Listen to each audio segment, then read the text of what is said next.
W253DF Memphis with Brett Norsworthy and Bryant Dacus. Weekday afternoons from 3 to 6. It's time for Sports Time on Sports 56 and 98.5 FM. The first hour of Sports Time is brought to you by Lexus of Memphis. Here are your hosts, Brett Stats Norsworthy and Bryant Dacus. Welcome in to Sports Time. Bryant and Brett with you live and local inside our Family Leisure Studios. Landon Schmidt producing. We're with you for the next 3 hours. And so much to get to this afternoon. The Grizzlies, they were in action last night against the Golden State Warriors, a play-in game with the opportunity to clinch the 7 seed and take on the number 2 seed Rockets in the playoffs. They're going to lose that game. We'll talk a ton about that one. We'll talk about the other play-in game. The play-in games tonight, a lot of NBA talk tonight. We got to talk some golf with another PGA event coming up this weekend. We'll make some picks a little bit later. We got to talk some baseball. A lot of day baseball taking place this afternoon as well. So a very busy show. But before we get started, Brett, how are you this afternoon? Brian, I'm doing well. A lot of picks today, golf picks and That's right. play-in picks tonight. We had 2 group locks last night, and that was easy. That was easy when we were doing it real time. And it played out fairly easy, real easy for Orlando over Atlanta. And I'd never even and Brian, I did not give up 12 down. I did not give up at 30 to 18. I did not.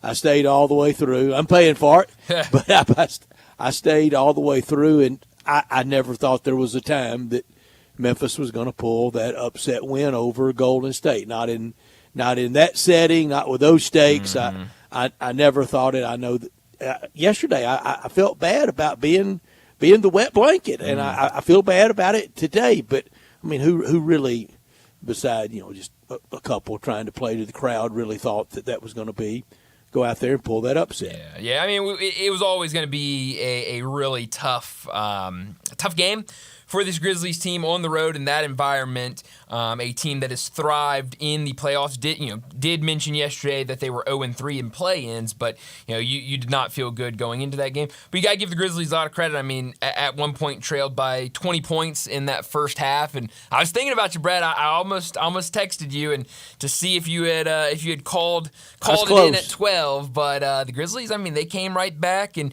they were in it at the very end, and end up losing by 5 points. Had an opportunity down 3, get the 5-second violation, and obviously send Golden State to the free throw line where they knocked down a pair of free throws to make it a 5-point deficit. But a lot of fight from the Grizzlies, but yeah, it just felt like it was going to be, the Warriors were going to be a little too much, and they ended up being a little too much. I think Tomas Isolo was hired last summer to be the successor to Taylor Jenkins at the end of this year if things didn't go just really, really well. And they didn't. And Taylor Jenkins was out, and he was in under the interim basis that they are saying is kind of a tantamount to an audition. There's no audition. He's going to be the head coach. If there's an audition, last night was a failure. Yeah, and I know I had some friends, and I saw from other people on social media, wanting it to not be just, hey, we're naming him, he's the interim, now he's going to be the head coach. Go out there and have a full-on coaching search, but it doesn't look like that's going to be the case. Yeah, there were some head-scratching things last night. Having Zach Edey guard Jimmy Butler for most of the night was probably the biggest one. But yeah, I mean, if you were taking game by game as a pass-fail for Coach Isolo, last night was I would say a fail. Complete fail, and to have a play drawn up that you don't even get a shot. Yeah.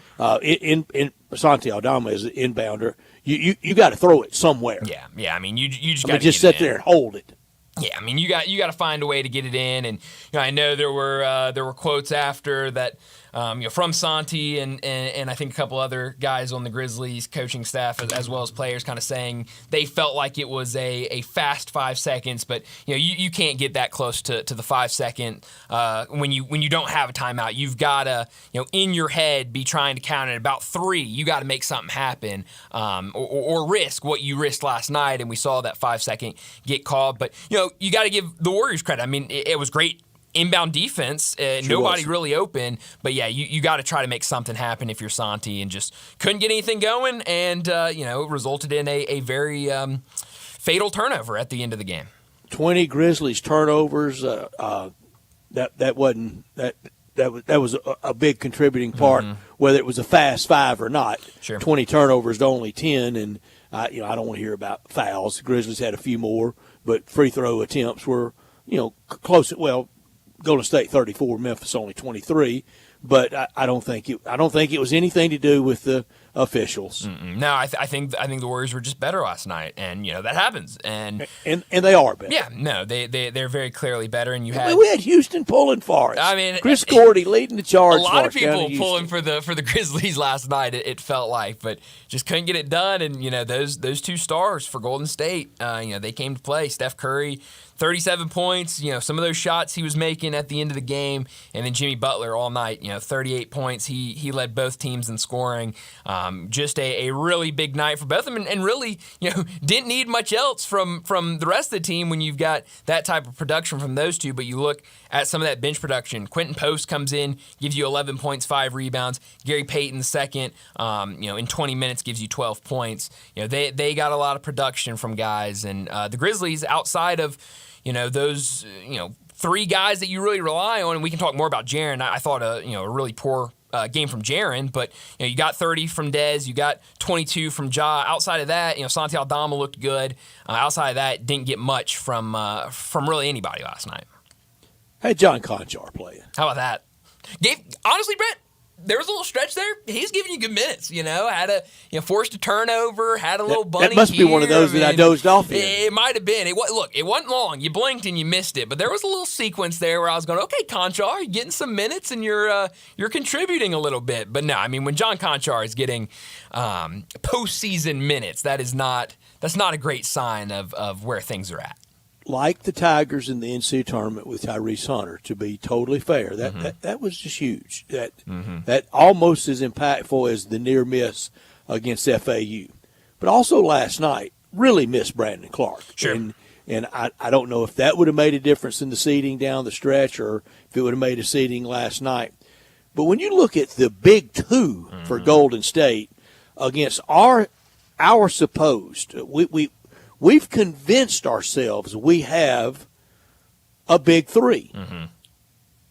I haven't done the research on it. I'm not going to do it, certainly not between now and 6 o'clock. I might tonight, might this weekend. We know we don't have them very often because Ja's not in there very often. No. I mean, injury has been a factor for all 3 of those guys that, are supposed to make that big three. I'm going to do the research at some point, probably this weekend. Yeah. How many times the big three that we so tout and we've so convinced ourselves that we've got a big three that can match almost any other team's big three. I think that's way overdone. Way overdone. Big time. And how many times do they get 75 points among the 3 of them? Last night, only 70. To the big two for Golden State with 75. Yeah. I mean, that's the thing, and I would say, it's I don't even know what you'd call it. I wouldn't even call it a big three that the Grizzlies have, but you're right. I mean, they can produce. I know there was a game, and I don't remember off the top of my head which one it was, but it was recent where all 3 of those guys had big nights, and I think combined for something like 85 points. But that's only one game in a very long season. It's not often at all. It hadn't been. And then I think you look at some of these bench pieces, and obviously there some injuries, but some of these bench guys that I think you look towards as really stepping up and being factors off the bench. We talked early in the season how deep this team is. They just haven't produced, and they didn't produce last night. Luke Kennard comes off the bench 17 minutes. I know he had that big shot before halftime, but that was the only shot he made. He's a minus 13. I don't like looking at plus minus very often. I know a lot of people making a lot about Zach Edey's plus 6 last night, but I don't like looking at plus minus, but his is the worst on the sheet, and he played 17 minutes and really just didn't give you anything. I don't think he's back next year, but really the second half of the season has not done much at all, really past trade deadline. He had some really good weeks before trade deadline, and since then has really given the Grizzlies nothing. Just nothing. And I think it will play out in time, but you already can be on alert for this. In the heat of the moment, maybe too much love last year for Vince Williams and G.G. Jackson. Yeah, and those two, I think, a little more time for both of them. We got a text message just now. Paul texted and says Konchar's minutes were way better than Vince Williams. 3 minutes, 2 fouls, 2 turnovers. He just was not Paul. Not very good at all last night. And but that's sad. It's a fact, but it's still sad. And I think that's the point of it is Vince Williams, and that's a guy that when you had that Jalen Wells injury, that was the guy everyone was pointing to of, okay, Vince has to step up, and he just hasn't. And I think both those guys, Vince Williams, G.G. Jackson, to go from last year to where do whatever you want. Roll the ball out and G.G. Vince, go get all the buckets you want, take all the shots you want. We're not playing for anything. We have all these injuries. Entertain us. And then to this year where both guys started the season injured, and so it was kind of that weird, you got to rehab back, then you get back, middle of the season, you've got guys above you that are playing well, and it's been hard for both of those guys to find their roles, especially G.G. Jackson. G.G. Jackson, his entire life, has been go get me a bucket. Go, here's the ball, everyone move out of the way, let him work. In high school, at South Carolina, he comes in his first year, he gets called up, has to play, and is the exact same thing. And now it's, hey, you've got to play this role for us if you want to be a part of this bigger picture with the Grizzlies. And we saw it resulted in him getting sent down to the G League, and now since he's been back up, has not really gotten any playing time. So yeah, it was a disappointing season for both those guys. And the hope is that maybe a full off season where they're healthy, you can kind of work those things out, and maybe they can be contributors next year. Bryant, so many times last year in that certifiable nightmare, we talked about don't develop bad habits in this. Yeah. And we, me included, we all deluded ourselves into thinking that even in that nightmarish year, some good came of it out of Vince Williams and G.G. Jackson. Now we're thinking maybe not so much. Well, here's one bad habit that may have been racked up by the team. Not on the floor, in the front office. They fell in love in the heat of the moment way too much. Yeah, and I think that could be. I think that could be true. And I'm still hopeful for both those guys. But you look at this and really look at the roster that they came into the season with, and I think if you were being realistic, there were issues, there were flaws with this roster. But I think you're right when you look and you say, well, look what we got out of Vince Williams last year. Look what he can be off the bench. Look at what G.G. Jackson can be off the bench. Look at these guys. Even last year in all of that, Jake LaRavia had some good games, and kind of, look, Jake LaRavia is kind of coming into his own in the NBA. He can give you something, and really didn't pan out the way that it feels like the front office saw. So I think you're absolutely right on that, and I think that raises some big questions about this offseason for the front office, whether the offseason starts on Saturday or whether it starts here in a couple weeks after the first round against Oklahoma City. There are going to be a lot of questions for this front office. And Zach Edey is an easy target for a lot of people that want to be critical of the team, because there's some, no matter what, just not going to blame anything on Ja the Magnificent. They're just not going to do it. Okay, well, then I don't think many want to criticize Desmond Bane. Everybody thinks he's probably the most solid of that described as Big Three. Jaren Jackson, plenty of attributes, plenty of assets, but a lot to pick at as well, including that I think sometimes he thinks he's Brunson and wants to play around the top of the key more than he does down on the blocks. The last night was not on Zach Edey, but that's the easiest thing to do. And he didn't say, let me guard Jimmy Butler. He was assigned to him. No, he absolutely was. He didn't say, y'all draft me. He was drafted by Wexler and Kleiman.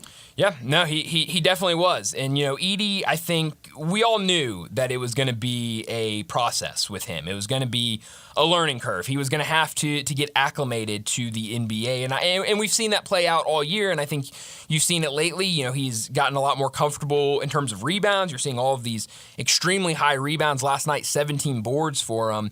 But offensively, is still very raw in terms of the NBA game. And I think in the second half you saw him play a little scared offensively, but getting rebounds and doing that, it feels like he's getting comfortable. But a guy that I think needs these games to work things out and get comfortable in the NBA, certainly in postseason play in the NBA. But yeah, I mean the quote, and I have it from DeMichael. We'll get to it in a second. I don't have it right in front of me, but Coach Isolo after the game talking about how they put Zach Edey on Jimmy Butler because they did not want Jaren Jackson guarding Jimmy Butler because of the way that Jimmy Butler draws fouls.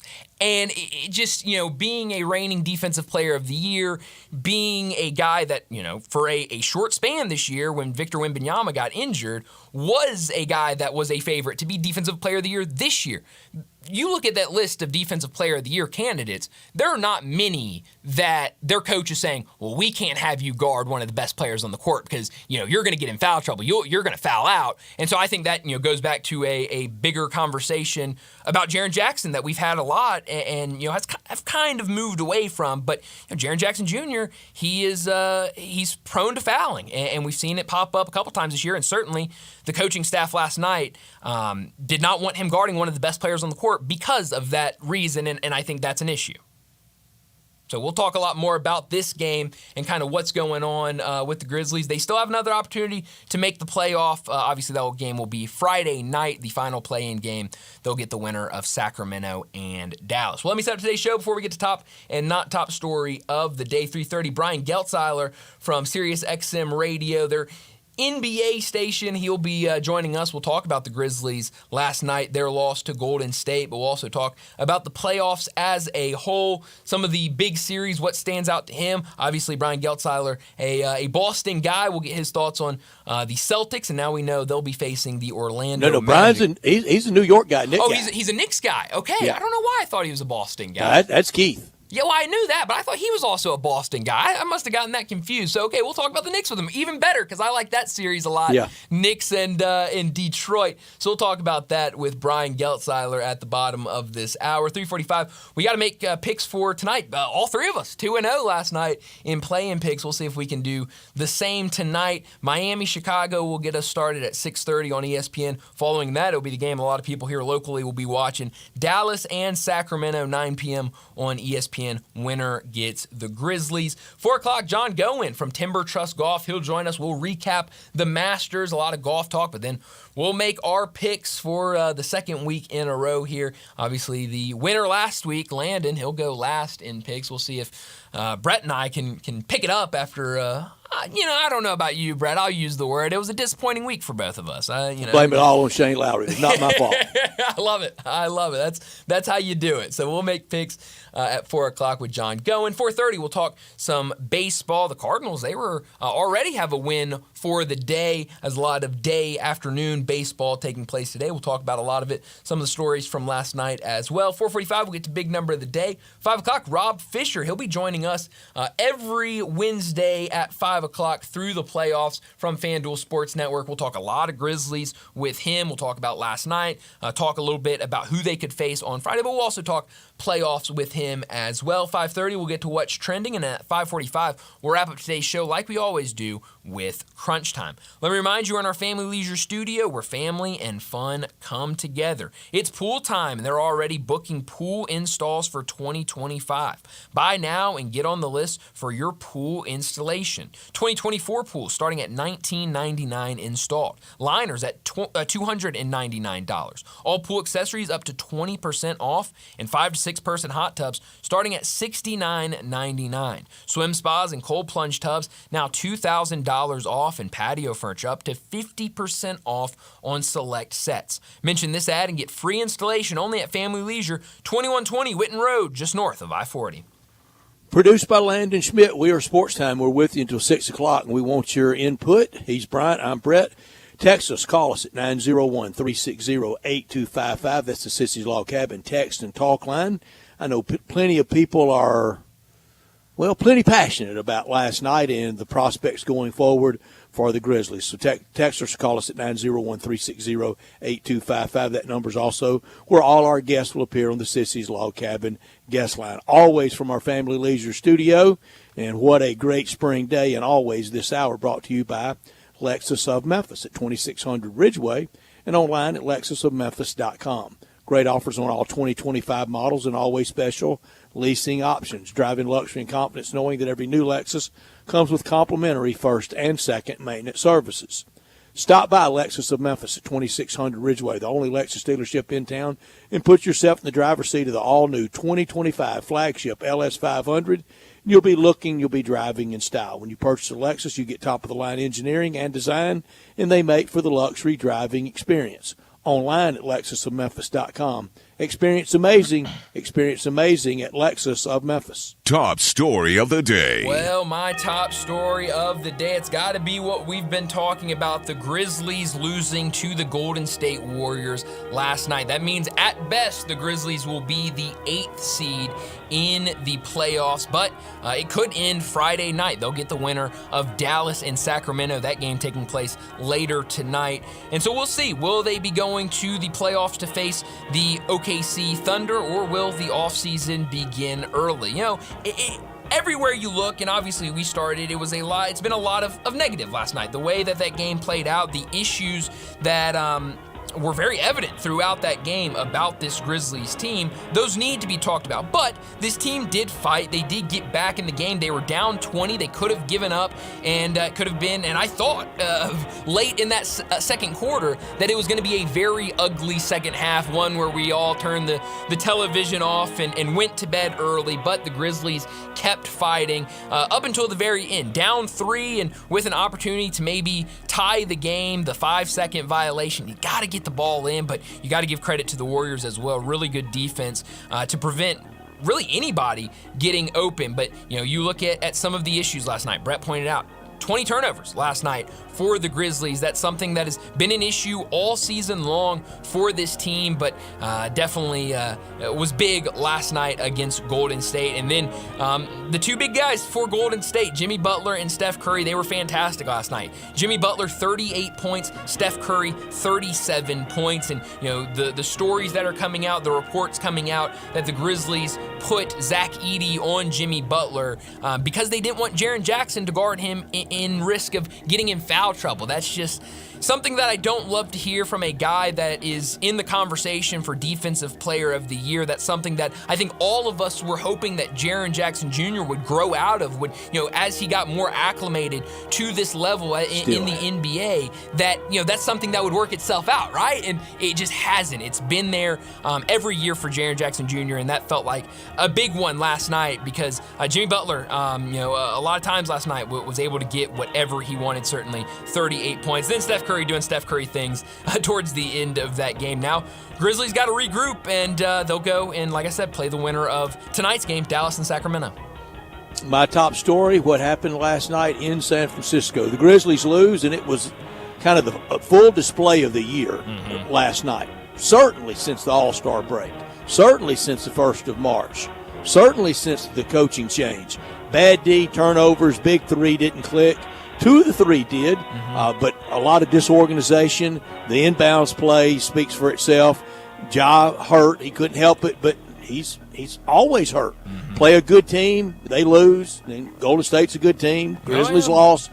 Really, who didn't see this coming? No. Only except for a few that are in the cliques and subs and self-promoting world, trying to be Captain Memphis, trying to be down for the struggle with Grizz fam, trying to talk upset. I think those people all probably should be Grand Marshal of the Cooper Young Holiday Parade, but don't do any NBA predicting.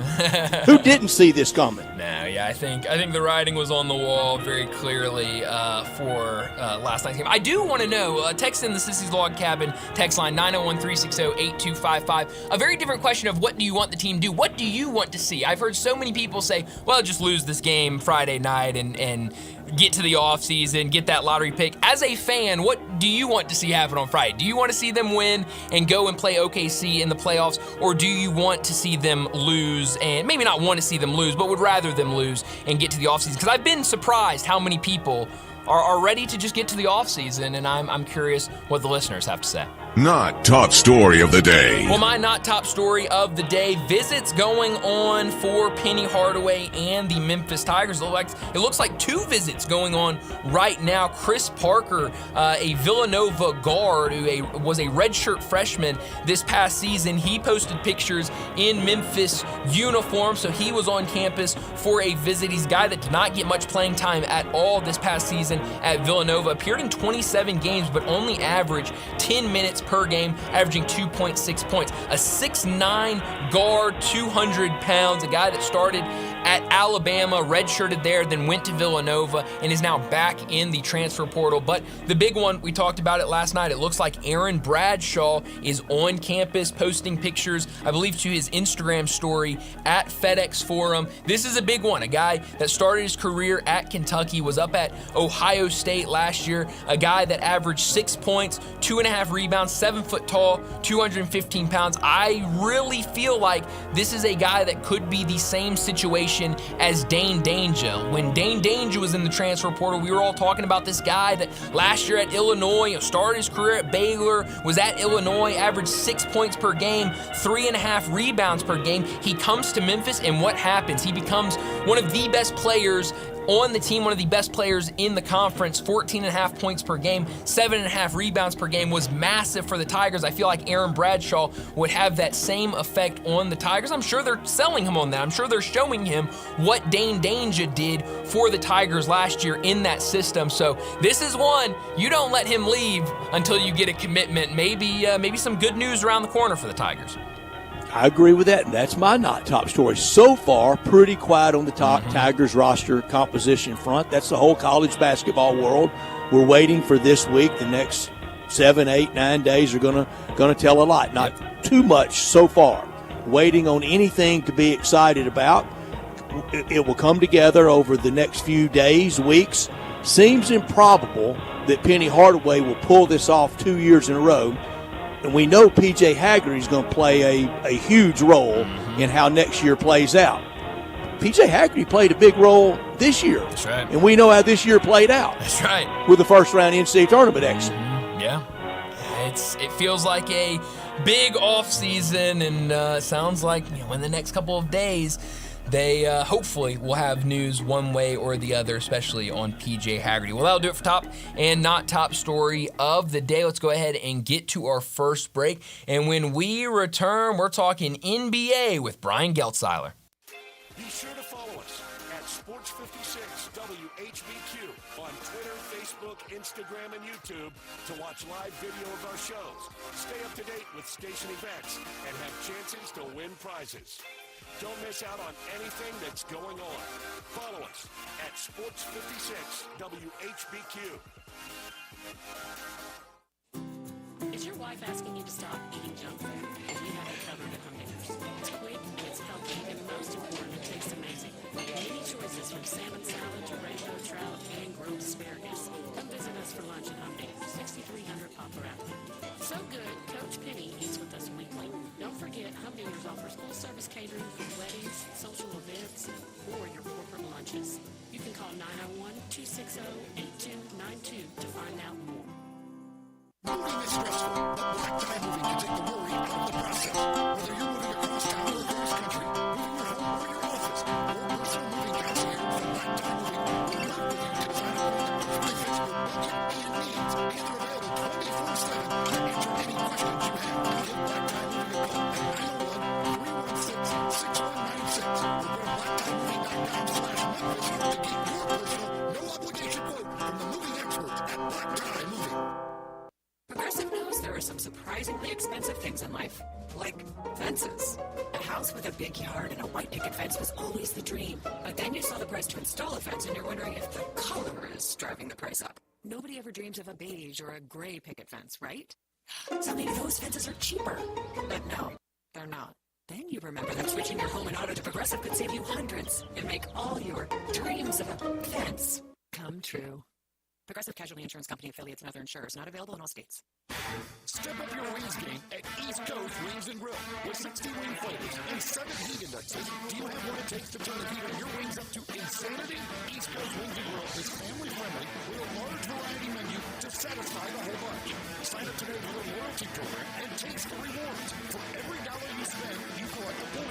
Earn 100 points and receive a $5 reward. Next to Lowe's on Highway 64 in Marlin, come try America's best wings at East Coast Wings and Grill. This traffic report brought to you by Triangle Meat Company, feeding Memphis since 1967. Open 8 to 5, Monday through Friday, 4790 Summer Avenue. Trust Triangle Meat Company. Sports 56 traffic. Good afternoon. It's been slow for the last 20-30 minutes out here, headed out towards Collierville as they clean up that accident. It's, again, slow go on Bill Morris, 385 going outbound there around Hex Crossroads. Extra time out towards Collierville as it picks up over here on 240 as you get onto 385 going outbound. Hey, Dandelions, Crabgrass, Lawn Solutions says they can get rid of all this, make your yard look green and healthy. Call Lawn Solutions right now at 867-5626. I'm Commander Chuck with your on-time traffic. Now,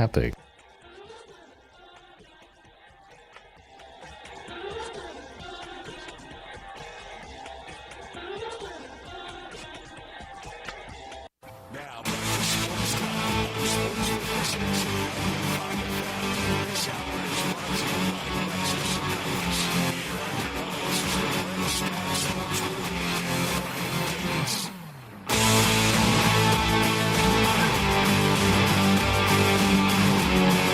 Welcome back into Sports Time. Bryant and Brett with you live and local inside our Family Leisure Studios. And joining us now to talk some NBA, Brian Geltzeiler from Sirius XM Radio. He joins us now. Brian, thanks so much for joining us. A lot to get to with all the playoff action, but I want to start with that game last night involving the Memphis Grizzlies. A 121-116 loss to the Golden State Warriors, a game where they trailed by as many as 20 points, came back, had an opportunity down 3, the fatal 5-second call on the inbounds. What did you make of what you saw from the Grizzlies last night against Golden State? Listen, I thought it wasn't all bad for the Grizzlies last night. And, listen, I've been down on them since the Jenkins firing. I haven't loved what I've seen on multiple levels. But I did think the Grizzlies did a tremendous job of taking advantage of the Warriors' lack of size last night. I thought Edey, with 17 rebounds, had a heck of a game and was a force inside. Obviously, Bain shot it very well. That certainly helped. Jackson played well. It was a shame that Aldana got that 5-second violation because I thought his bench contribution, 14 and 8, was priceless for the Grizzlies last night. Listen, all in all, I didn't think they were going to beat the Warriors. I wasn't sure they were going to stay close to the Warriors. You got one game to win. Going to a 1-8 series against OKC. I don't think the Grizzlies will have a problem with either of the two teams that are playing this evening. I think they'll get to that 1-8 series, and it'll probably be a little bit ugly from there. But listen, the Grizzlies have a lot of work to do this offseason on how they're going to remake this roster and what else they're going to do. Anything they do here successfully is going to be just gravy. I don't know that the expectation should be very high. Brian, this offseason, do you think it should start with a organizational assessment of just how big truly the big three that Memphis claims that they have, how big's that big three? How does it compare to other big threes around the league? Well, I mean, considering, Brett, that the model for winning championships really isn't based on big threes anymore, it doesn't measure up bad, but the bottom line is that it's not good enough. And I say that in this respect. There's holes in each of these three guys' games that are tough that the other ones don't fill. Listen, we know Ja Morant's not a wonderful perimeter shooter. That's something that as time goes on, he's going to have to change. That's going to have to develop that and get better at that. He's also going to have to change his game more and play a whole lot more off 2 feet than off 1 foot. Because all this playing off 1 foot at the rim is one of the reasons I believe he's injured all the time. And I think he's going to have to change his game where it's, just less vertical offensively to protect himself and just more jump-stopping, ball-faking types of things. And he's very athletic and can do all that. I think he's going to have to change his game. Listen, Bain, for all that Bain can do on the scoring side, I don't think Bain's the best defensive player in the world. And I think that certainly hurts. And then you look at Jackson's big weakness. And listen, Jackson still is up high in the league and committing fouls on defense as good as his defense is, and he gets himself caught out of games. He also doesn't rebound. And I think that's a big problem the Grizzlies have is Jackson, again, only 6 rebounds last night. You look at Edey with 17. Well, okay, covers for them. But, Jackson in 39 minutes had 6 rebounds. Aldama in 26 minutes had 8 rebounds. You look at these two players athletically and tell me who the better rebounder should be. It's a problem with Jaren Jackson's game. My point is that none of these big three are complete enough that they're going to be the main piece on a team that goes ahead and wins a title. And I'm not suggesting that the Grizzlies break the whole thing down, but there's got to be a little bit of a retooling, even if that means kind of taking a step back for a year or two while you work on putting a better, younger team on the floor. Mm-hmm. Now, listen, Zach Kleiman's done an outstanding job putting talent on the floor for the Grizzlies. I think he's completely screwed up the veteran leadership thing from letting Dylan Brooks go, the trading Marcus Smart here at the deadline, and the team hasn't been the same since they traded Marcus Smart. I think there's got to be a little bit more of a focus on that and what they do going forward. And listen, I think that the John Moran sideshow has to be derailed at some point or another here for the Grizzlies, whether that's a come-to-Jesus meeting with him on how he handles himself. I mean, it's somehow, some way, we all got into discussing over the course of the last 2 weeks John Morant's on-court celebrations while the team is losing games. What are we celebrating? And that's been puzzling to me, that he wants to celebrate made shots when his team's down 12. It's a really, really bad look. It's really immature. You want a celebration? Take Steph Curry's celebration, because he celebrates when a game is over. He puts teams to sleep when the game is buried. When, as our buddy Seth Davis, who covers college basketball, calls it Sharpie. It's the same type of thing. Celebrate then. Don't celebrate when you make a shot. There's just so much right now with the Grizzlies that's all over the place that you're going to need some changes here to kind of set things right in this offseason. Yeah. You talk about a couple of these pieces, and you look, last year with all the injuries, two guys that really shined, and a lot of people thought were showing a lot of promise, Vince Williams Jr. and G.G. Jackson. Now this year, when it's more kind of solidified and it's more of a defined spot that the Grizzlies wanted them to play, both of them really struggled this year, both with injuries as well. But what do you see with those two young guys, Vince Williams Jr. and G.G. Jackson? It's easy to be good on a bad team. Mm-hmm. And so I think maybe we were, and I believed in both those guys last year. I think maybe we all got a little bit fooled because when the stakes are low, it's a little bit easier to play. I don't mind the decision to have these guys not in the rotation, and they were not there last night because guys like Aldama and Pippen just handle themselves better in these spots. Yeah. And I think these guys can both be productive rotation players in the league, but last year kind of got us thinking something about these guys that maybe wasn't necessarily true because it was on a 27-win team. When you're in a team that spent some time as a number 2 seed in the West, and there's some expectations on, the expectations of these younger guys are heavier, and their mistakes are not as forgivable. And I think that was a big issue with both these guys. There's an immaturity to each of their games, and I think that immaturity gets exposed, and when it does get exposed, it makes it hard for whether it's Taylor Jenkins or Tomas Asala right now to play them. And so, listen, player development-wise, I think both of these guys can get better. They can be good for the Grizzlies here going forward. But when you take a look at the big picture, are we totally shocked that both these guys had enough immaturity in their game that neither of them are a playoff rotation? I'm not. Brian, the two late-season firings, which was worse, Denver or Memphis? It's a great question, Brett. The Memphis firing was worse. Listen, it's something you have to understand about what was happening in Denver. All right? That was absolute chaos.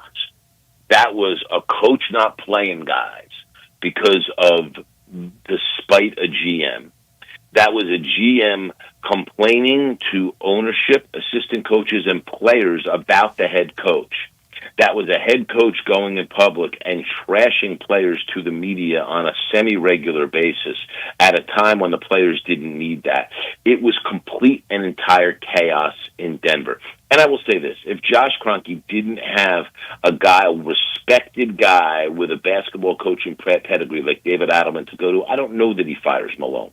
Because it really takes a lot of guts to fire Mike Malone, and I don't know how smart it is, because I think he's a terrific tactician. You fire him 3 games before the playoffs. I expecting Adelman to do the same when Malone took you to a title 2 years ago just doesn't seem realistic to me. I still think the Grizzlies are worse, though.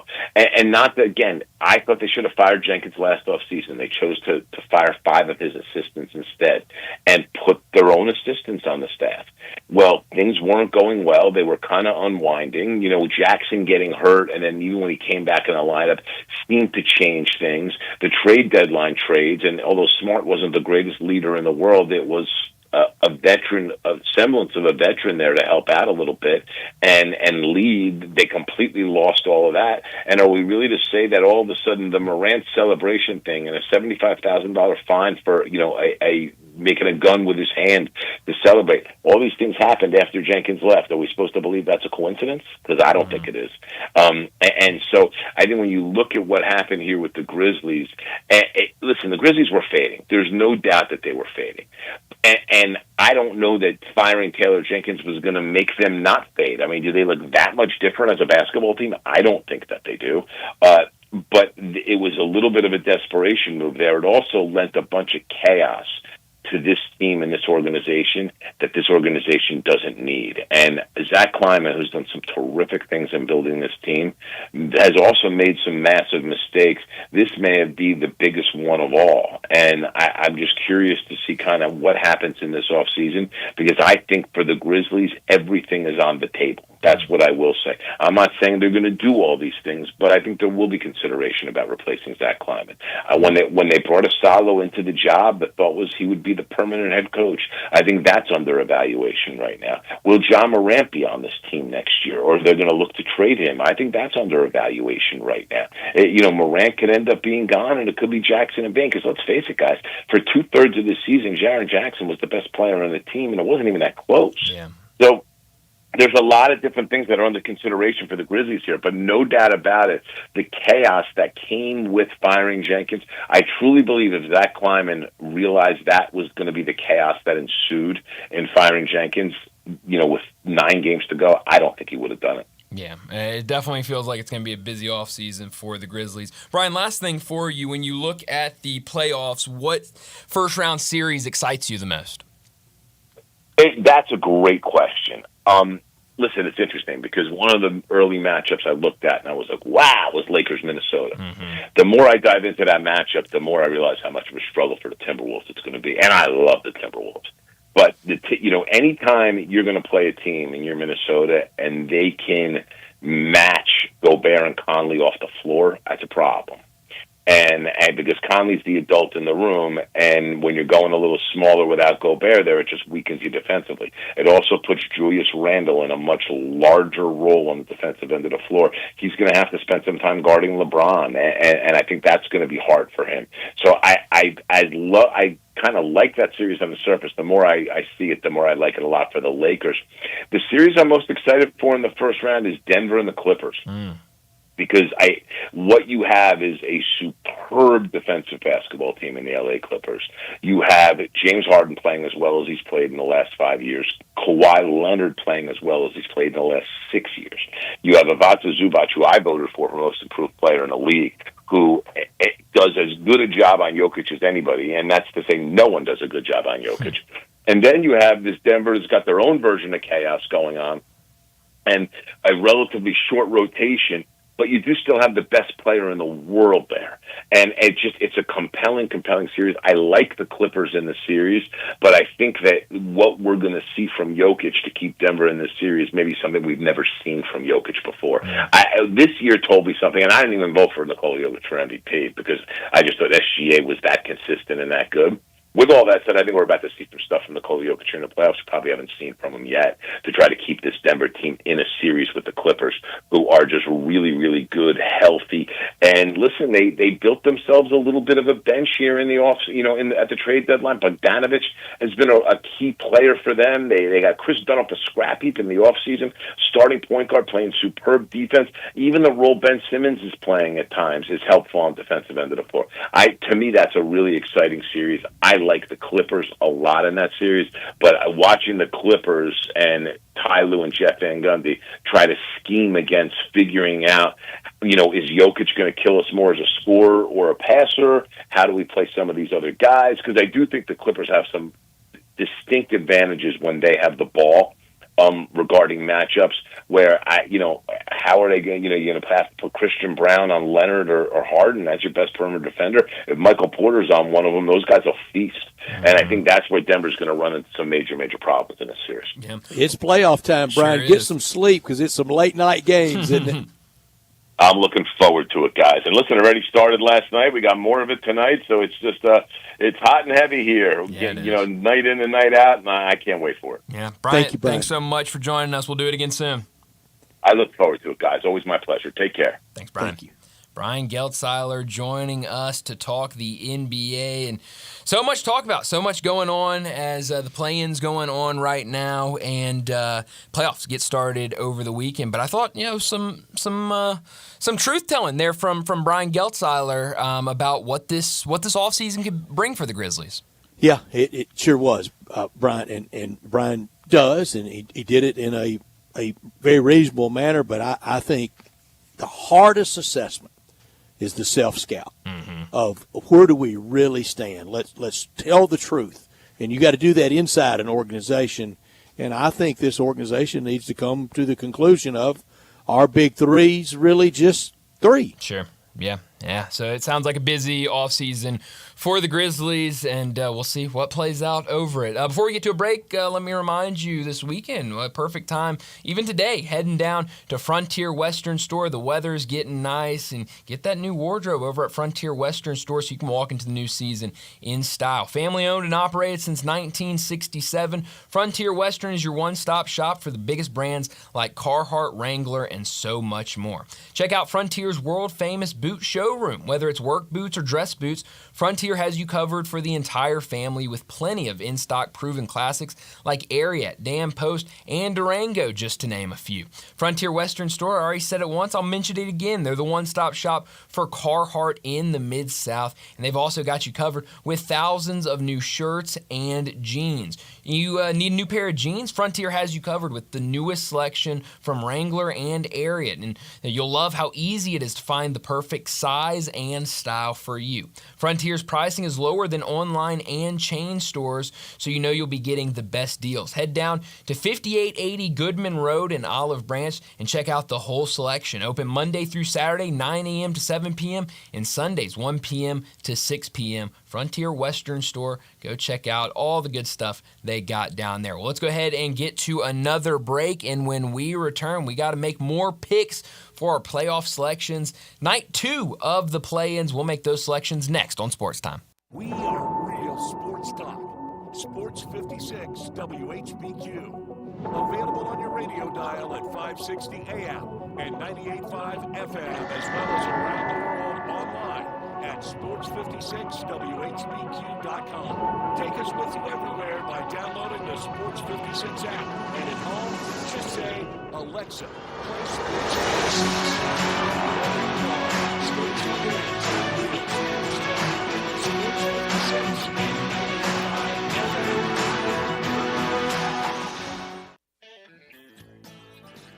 Hi, this is Troy Fiveash, owner of Fiveash Roofing. I have been told that my ads are all business and I should share some of my personality. Okay, I love tongue twisters, like the one about the terrific tasting toast by Taste Tester Toaster, or Big Black Bugs, Bleed Blue Blood, and of course Sally and her seashells. Or of course the ever-present I'm a mother pheasant plucker, I pluck mother pheasants. Okay, enough of that. If you want an honest, fair, reasonable roofing, siding, or gutter estimate, call Fiveash Roofing at 367-0050. That's exactly what you'll get. No empty promises, no high-pressure sales tactics. And no fast-talking salesman trying to convince you that today and only today is the best day for you to get a new roof. For the record, the best day to get a new roof is when you're ready for one. 5-Ash Roofing, fair, honest, and ethical. 367-0050 or memphisroofer.com. 5-Ash Roofing, it's what we do. We're here for you. Join us celebrating 26 years of Napa Cafe. Hi, I'm Glenda Hastings, owner of Napa Cafe, and I'm inviting you over for dinner. Treat yourself tonight with a delightful dinner of scrumptious combinations, fresh salads, homemade soups, or maybe start with an appetizer, like our baked Dungeness crab dip with manchego cheese, lemon, garlic, and French baguette toast. Drift into one of our fresh seafood dishes, like the caramelized sea scallops with curry beurre blanc, black forbidden rice, and Thai mango salad, or our ancho honey glazed salmon with creamy black bean puree, avocado pico de gallo, and jalapeno crema. Maybe you're looking for something cozy and comforting, like our Duroc pork chop with apple brandy demi-glaze and blue cheese bacon mashed potatoes. We have something for everyone. Napa Cafe, open Wednesday through Saturday for dinner starting at 5 o'clock. For reservations, visit our website at napacafe.com. Come join us as we celebrate 26 years of Napa Cafe.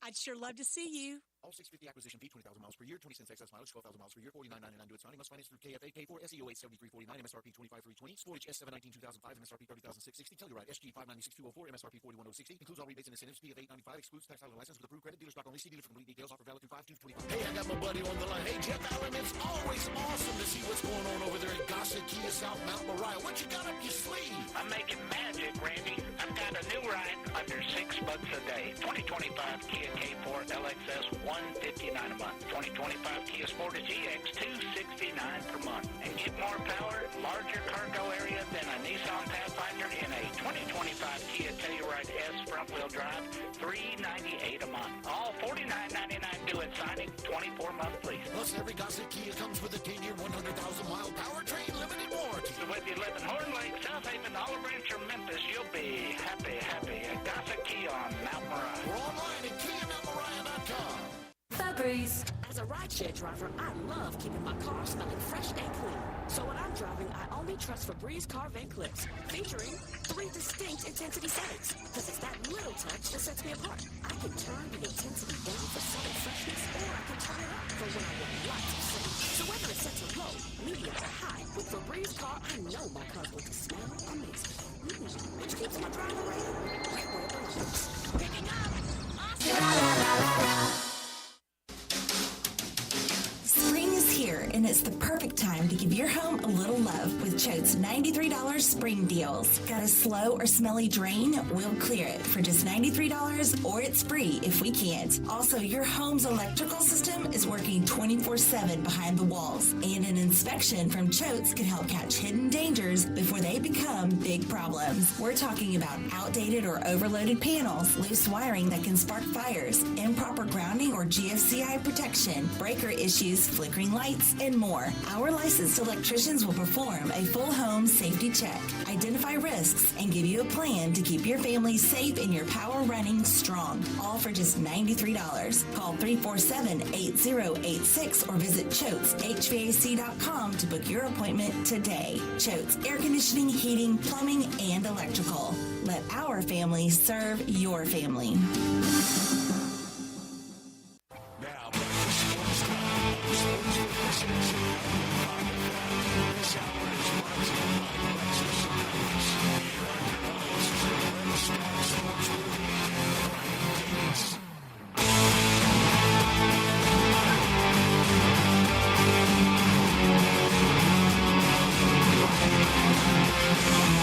Well, last night we pulled out the brooms, as unfortunate as it was for our picks. 2-0 for all three of us to start the NBA postseason picks, but we got to keep it going tonight with 2 more play-in games. These will decide who stays alive and whose season comes to an end. 6:30 on ESPN, Heat and Bulls, the late-night game, the one a lot of Grizzly fans will be watching. 9 o'clock on ESPN, Mavericks and Kings. I guess I'll get us started with this first one. This is the one I've been the most, that I like the most. I love this Bulls team. I think they're playing really well right now. So I will take Chicago to win, to beat Miami in this first game. Boy, it was easy last night. Sure that was locked. No, we're just picking straight up. Sure. And the Golden State did not cover, did they? I think it depended on where you got them. I think some people had it drop down maybe right before the game started and it covered. I did see someone say that after all that, Golden State still covers. So I know when we were talking yesterday, it was about 6.5. So that would not have covered, but I think it might have depended on when you got it. I know Orlando did. Landon, your pick, Chicago or Miami. The game's in Chicago. For the point spread purposes, it's 2.5 for News Manor only. We don't have to do Chicago that 2.5. No, it's not for News Manor only. It's for gambling. That's right. It's called it's being legal. Yes, it is. Yeah. Well, Brian and I actually were talking about this off air a little bit, and I feel it can go either way. But he did convince me, and I feel a lot more confident about this pick. I'm going to go with the Bulls as well. All right. Group lock. All right. Third straight. Yeah. We've had a lot more disagreement in years past in the zany play-in than this year. Maybe it'll get there with this next pick. In the West, it's Sacramento at home, like the lamp. Sacramento minus 5.5 over Dallas. What I saw out of Dallas Sunday, they have packed it in. Give me Sacramento. Landon? Oh, I got to go with my boy Jonas Valanciunas, the man that has the most points and rebounds in play-in history. Give me the Kings. It's a Mr. Play. Very weird stat to have. The MOP of all time. It is, but hey, he's got it. He's got a record. And I love the big fella. Oh, yeah. Oh, he's fantastic. He's a great player. Best beard in the league. This is a tough one for me. Two teams that if you had the dysfunction rankings for the season, they would certainly both be in there. Kings firing their head coach very early in the season, trading one of their star players. But the Mavericks, they traded the star player, one of the stars of the NBA. So both teams with a lot of dysfunction. I'll take the Kings to win this game. Right now, that line, 5.5. I know it was 4.5 at some places earlier. I'd maybe take a look at the Mavericks on that one. This feels like it could be a close game, but I'll take the home team to win tonight. Another group lock. We know if the Grizzlies win Friday night, late night game Friday night, East plays early. We know the drill. We know the life in the West. 8:30 on Friday night. If they win, then they would play on Sunday at high noon in Oklahoma City, right down I-40. Yeah. Sounds like it's just around the neighborhood, doesn't it? Just an easy drive. And then game 2 would be on Tuesday, 6:30 on TNT. First game in Memphis would be on Thursday. No time announced yet for the Thursday game. The second game in Memphis, game 4, that time's already out there, 2:30 on a Saturday afternoon at FedEx Forum on TNT. All right. So we will we'll keep an eye on that late one and see who the Grizzlies will be playing Friday night. And, if it is the Kings, at least it'll be at home because, like we know, the Grizzlies have had no success against West Coast teams on the West Coast. I didn't think the game was ever going to start. Oh, no. 9:13 tip-off. Yeah. And they're standing around a good 3 minutes, re-examining the ball. It's a basketball. Throw it up in the air and start playing. Yeah, and that first game, for as lopsided as it was, it went a little long, and you had Trae Young get ejected, and so that made things go a little longer, trying to get him all situated. But all the examination of the ball by both teams. Everybody's got to get their hands on it, Brett. I wonder if any point in all the games played this year, 82 times 30 teams, anybody go, nope, wrong, bad ball, throw it out. Hey, give me a different ball. It's like when the pitchers get a ball and they're like, all I don't like this the ball. hugging and posturing, and they've seen all of them for the last 4 hours around the arena. That's right. Yeah. And they hug and embrace like they're going off to war. They do. You're right. It is. It's a time-consuming thing right before the game starts. But you're right. That game, I did not think it was going to start. Certainly did not start on time. Let's go ahead, wrap up this first hour, get to another break. When we come back, we're talking golf and making golf picks. John Goen, he joins us next.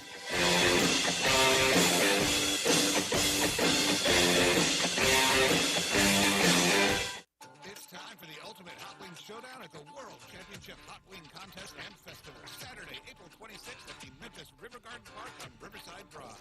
See over 60 teams fighting for hot wing supremacy along with live blues, soul, and rock and roll. All in support of Mama McDonald. It's a sizzling day of fiery flavors, live music, music and family fun, and you're invited. Get your tickets now at worldwingfest.com. Sponsored by RS Financial Group, Bank 3, ATC Fitness, and Universal Access. This is your delicious chance to make a difference. Pools, and more pools. Yes, it is pool time at Family Leisure. Family Leisure is already booking pool installs, so you need to buy now and get on that list. 24-foot pools start at $19.99 install. Liners are starting at $2.99. You're going to need some pool accessories, so they're all up to 20% off. Not quite ready for a pool? That's fine. Get a 5 or 6 person hot tub starting at under $7,000.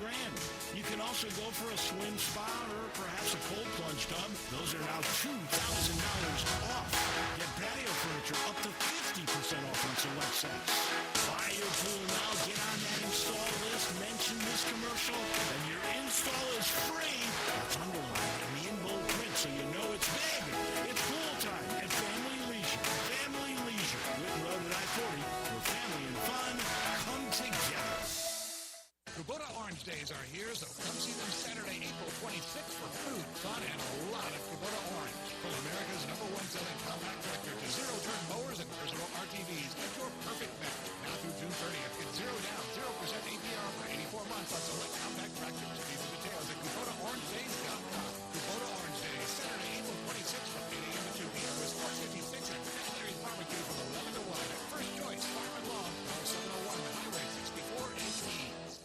It's the Freedom of Choice pricing program, Ram Truck Month and Jeep Celebration all in one at Gossett Chrysler Dodge Jeep Ram Fiat on the Pike. 2025 Compass Latitude 4x4, $49.69 off MSRP and $24,796 with Jeep Select Terrain System. Go from snow, sand, and mud. 2024 Dodge Hornet RT all-wheel drive, $12,673 off or $397 a month with a turbocharged 2.0-liter engine standard. One of the most powerful SUVs in its class. Or 0% for 72 months is available. 2025 Ram 1500 Tradesman Crew Cab with best-in-class payload capacity, now $13,335 off MSRP, or 1.9 for 72 is available. So drive past the rest and come to the best. Gossett Chrysler Jeep Dodge Ram Fiat online at GossettMotorCars.net. If you want it, we got it at Gossett Motor Cars.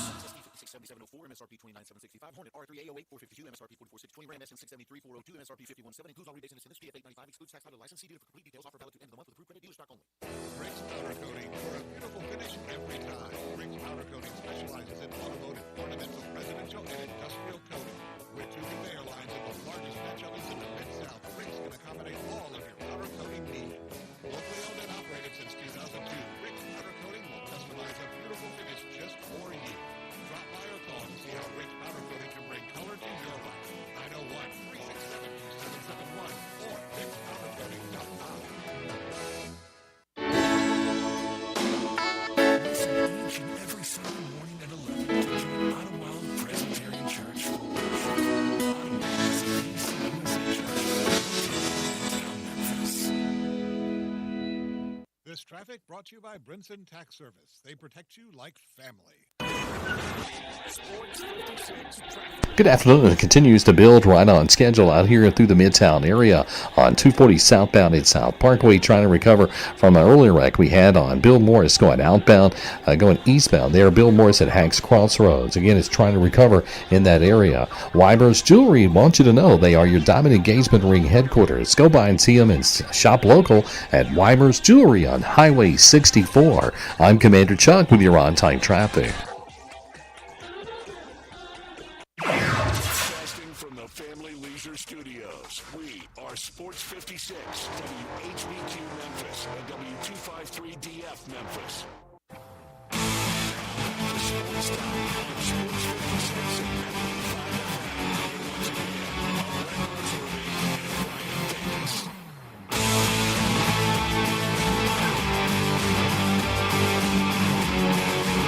We're back in Sports Time. Brian Brett with you live and local inside our Family Leisure Studios, and joining us now to talk some golf and make golf picks, John Goen from Timber Trust Golf joins us now.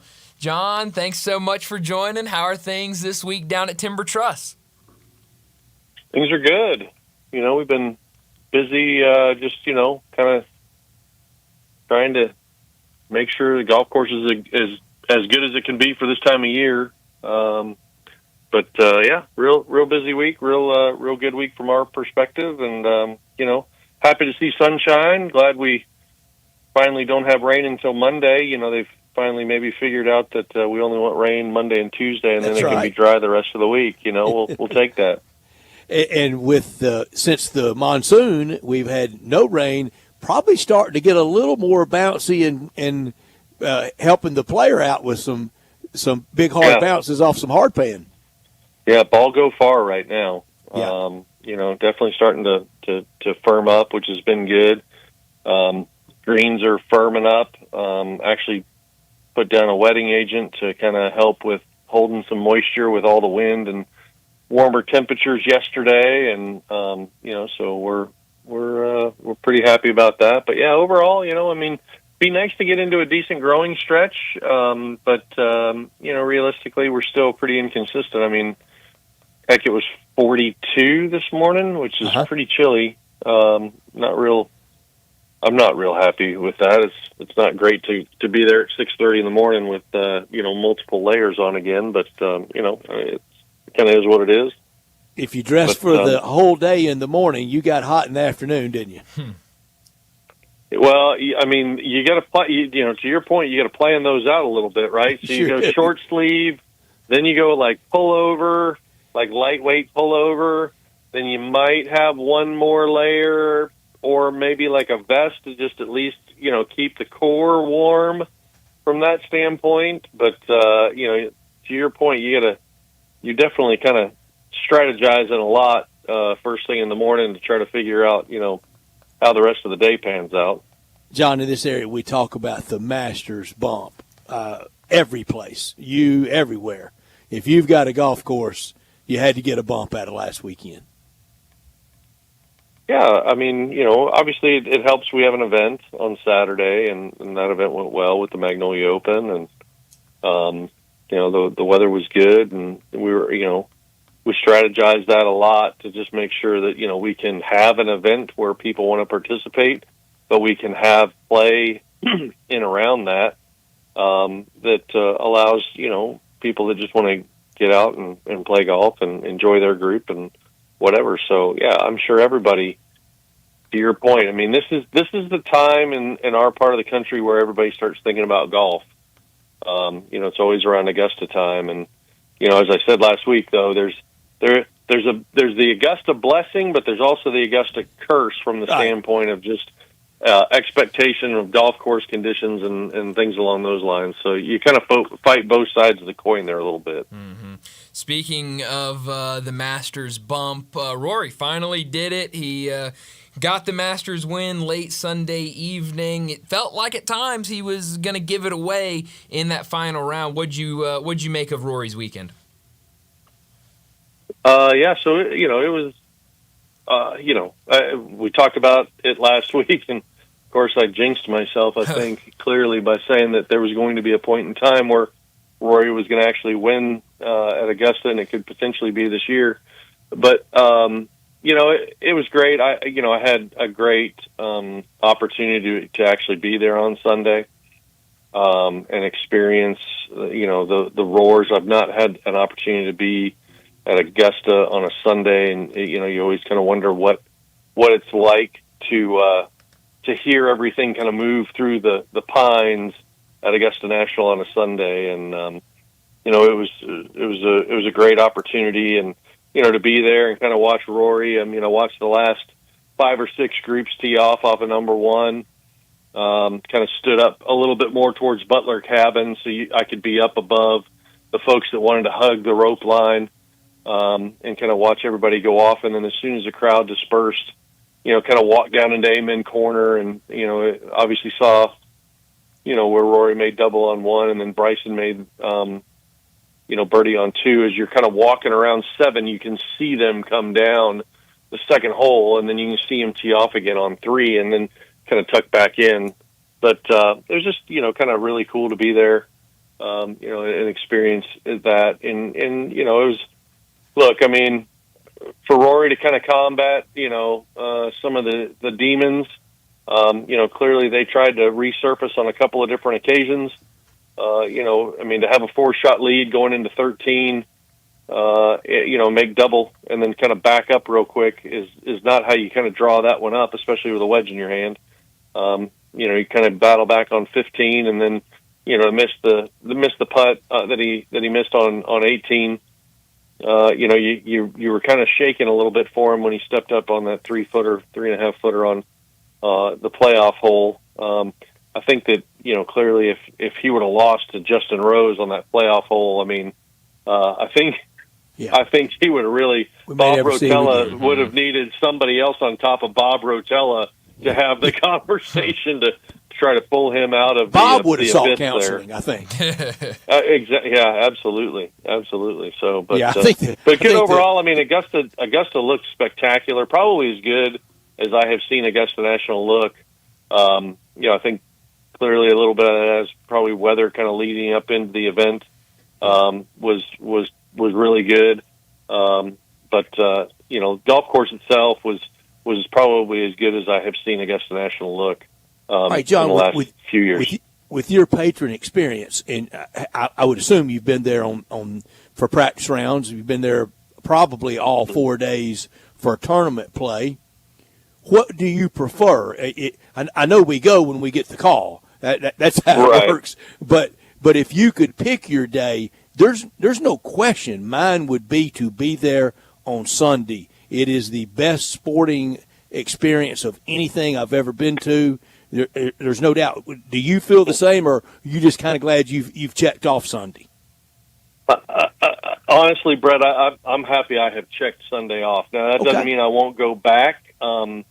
If I go back with somebody, I actually just went by myself.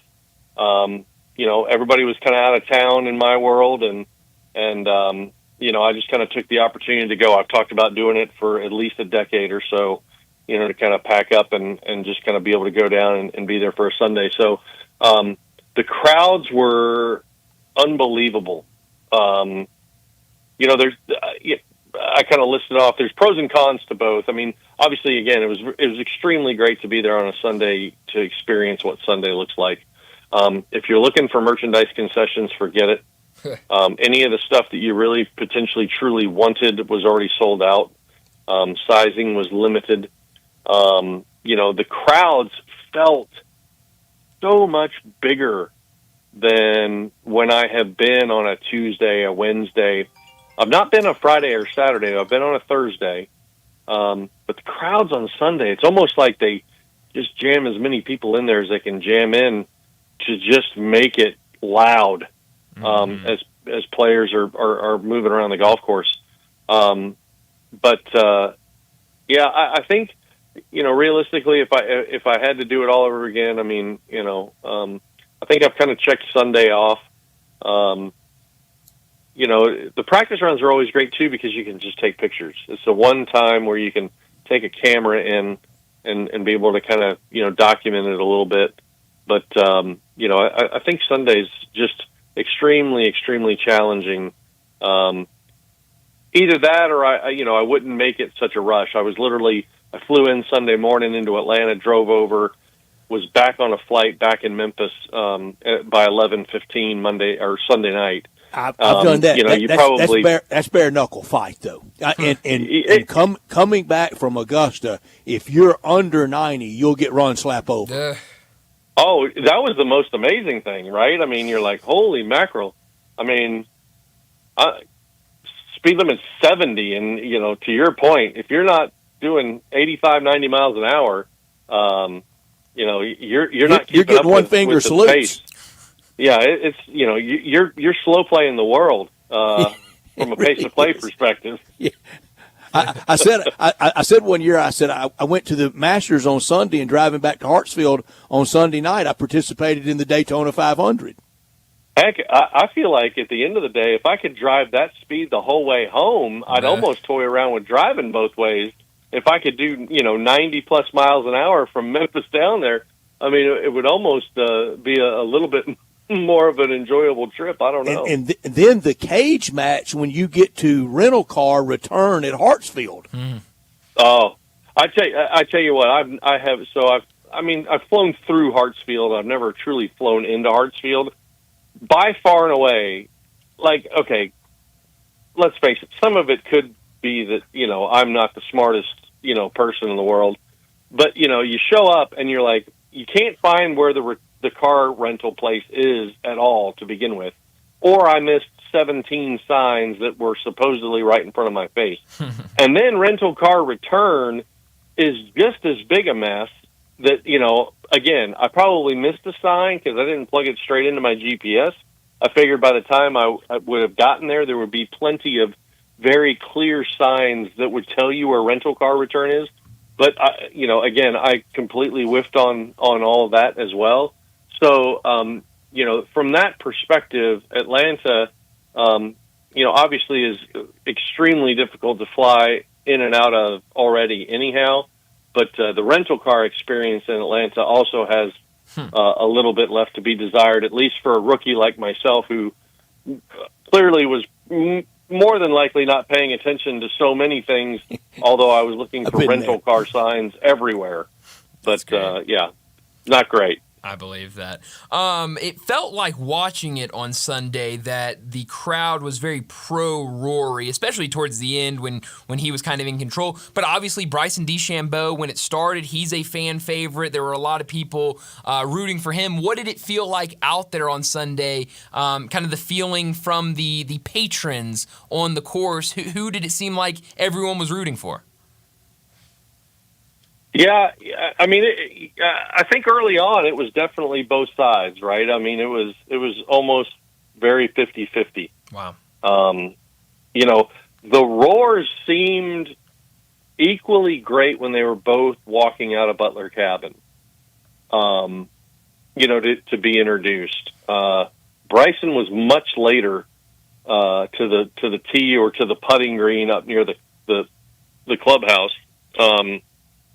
Than Rory was. I don't know whether that was by design or what. Could be clearly that Bryson was trying to find something on the range to carry him to the golf course. Although, he started off with a bit of a bang. I mean, clearly he, struggled quite a bit, after the second hole and then, through the rest of the front side and even, through the rest of his round, realistically. So, but, the roars seemed fairly equal as they were both walking out of Butler Cabin. And again, an extremely unique experience to kind of witness that. Very similar to, I've been there on a Thursday when they do the tee shots with Jack and Gary Player and Tom Watson. Also very special and unique experience. But it was pretty crazy early on, but then once Bryson kind of started to fall off and Rory was definitely kind of making his charge, there was definitely the pendulum swing. But then, once Justin Rose kind of came back into the mix, not that people were ultimately cheering for Justin. I think that in the part of the golf course I was in, I mean, people were clearly trying to root Rory on in that situation to try to get him across the finish line. But, I mean, again, clearly the demons kind of came out on 13, again on 18, as Rory was trying to win his opportunity there to wear a green jacket. John Goen, our guest, talking golf from Timber Trust Golf. He's with us every Wednesday all the way through the Tour Championship, and he's on our Sissy's Log Cabin guest line. John, the Masters clearly my favorite of the four majors. I love all four majors. My second favorite is when the Open Championship is at St. Andrews. With that in mind, do you think among golf people, among people that come and play at your course, all the people in the business, do you think the Masters not only is the favorite among golf fans, but it's really getting separation from the other three majors, or not? Well, I think we live in a part of the country where Augusta is always going to be the number one priority. Being in the South and what Augusta means to so many folks, I think that, in our part of the world, Augusta by far and away is the most favorite major. There's more than likely the potential that folks like in the Northeast more than likely potentially prefer the U.S. Open. You know, it goes to a lot of golf courses in the Northeast between Wingfoot and Shinnecock, Bethpage, Black, places like that. Marion. I mean, you know, the U.S. Open potentially very much like college football and pro football, right? Pro football in the Northeast is a much bigger thing. You know, college football in the South is much more the thing from that perspective. And I think, you know, as you segment out, you know, I think you're going to potentially run into some of those from a regional perspective. So, you know, look, I actually just, you know, I read some things just the other day. I mean, Augusta does a lot of extremely unique things that allows them to really control and manage their brand from TV's perspective and everything else. And you know, there's definitely a lot to be said about that. And I think that's what makes the Masters, you know, an extremely unique event. As much as a lot of us despise the USGA for things that they do, you know, the U.S. Open is entertaining from the standpoint of you're just wondering where the train wreck's going to happen for a lot of guys because, you know, they're just trying to protect par. The PGA Championship is an enjoyable event to watch just because, you know, at the end of the day, they're not going to try to trick the golf course up too much. And you're getting ready to see it from, you know, the standpoint of being at Quail Hollow. You know, they're not going to make too many changes compared to what, you know, the event in the PGA event at Wells Fargo at Quail Hollow has been. You know, I don't think that the PGA of America is going to trick that golf course up too much. They might grow the rough up a little bit or firm the greens up a shade more or whatever. But you know, you're not going to see a lot of difference between where Quail Hollow plays for a PGA Championship and what Quail Hollow plays like for you know, the annual tour event year in and year out. So you know, I think there's that, and then, you know, you have just the absolute uniqueness of the Open Championships and all the different venues, whether it's links golf or you know, different, you know, golf courses that are played in the course rotation for the Open Championship. So you know, obviously we all very much prefer links golf. We love waking up at 6 o'clock in the morning in July and having golf on and watching just what is the unique pain. You know, we watch the pain of the U.S. Open with guys just trying to you know, get to par. You watch the pain of the Open Championship and you know, you watch the experience of the weather and everything else that's going on. So you know, it makes each major extremely unique. But I think, you know, obviously the regionality too could potentially play a bit in it as well. But, you know, you do see from a patron perspective, I mean, again, it reminded me on Sunday when I was there. I mean, there are a lot of folks from the Northeast that come in for the Masters, you know, with all the rental homes and everything else. You definitely have a very strong Northeastern flair to Augusta National, a lot of finance guys and things along those lines. So, I mean, clearly they have a lot of enjoyment of coming down to Augusta in early April and maybe getting out of the colder weather up there. So, you know, maybe it's a bigger niche up in the Northeast than what I think, but I also feel that there's definitely that side of it where, you know, you can definitely run into some regionality, you know, as far as a regionality bias of you know, who's which major is more important from that perspective. Yeah. Well, let's go ahead and get to our golf picks for this weekend. A new tournament, RBC Heritage, this week for us. Landon was the big winner last week, so he'll go last. John, you were second last week, so you'll go third. Then it'll be me. Brett, you start us off this week. No hesitation from me. I think it was grudgingly last week for John going. It's not for me. Defending champion Scotty Scheffler is my first pick. Yeah, I think that's pretty easy. I will go with another, I think, maybe easy pick. I'll take Colin Morikawa. John? I think I'll go with Patrick Cantlay. Boy, going right down the list. big leader in the clubhouse, Landon. Well, that's what happens when you pick fourth. I know. Colin was going to be my pick, but you know what? Give me Justin Thomas. Okay, GT. Justin Thomas. So shock for me, world OWGR 21 or up. I take number 21, Sung Jae Im. All right. What's your Twitter pick this week, Brian? We're not. Twitter pick of the week. We're not going back coming to right Twitter here, this ladies week. and gentlemen. Oh, man. After last week's Trunk Slammer +8, we're going to go with the Twitter pick again this week with Brian. We are not going Oh, to go. John, you win the timing award. You held it the whole time. We are not going to go back to the Twitter well this week. Maybe next week if this doesn't work out. We're going to go with world number 40, Daniel Berger. Champion in Memphis. Yeah, that was a Brian original there, John. John? I don't know. I mean, we all know Brian's had some help with picks in the past, too. So, but we won't go down that road either. I actually haven't gotten any help this time, as you can tell going to Twitter. But listen to the people on Twitter. It was great, though. It was really good. John, your shot? I'll go with Sahith Theegala, 27. Okay. Landon? Okay, well, I don't know.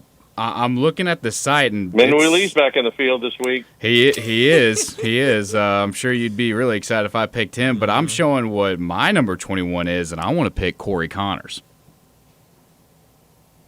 okay. All right. So boom, lock him in. All right. That was I like that. That was Wow. big.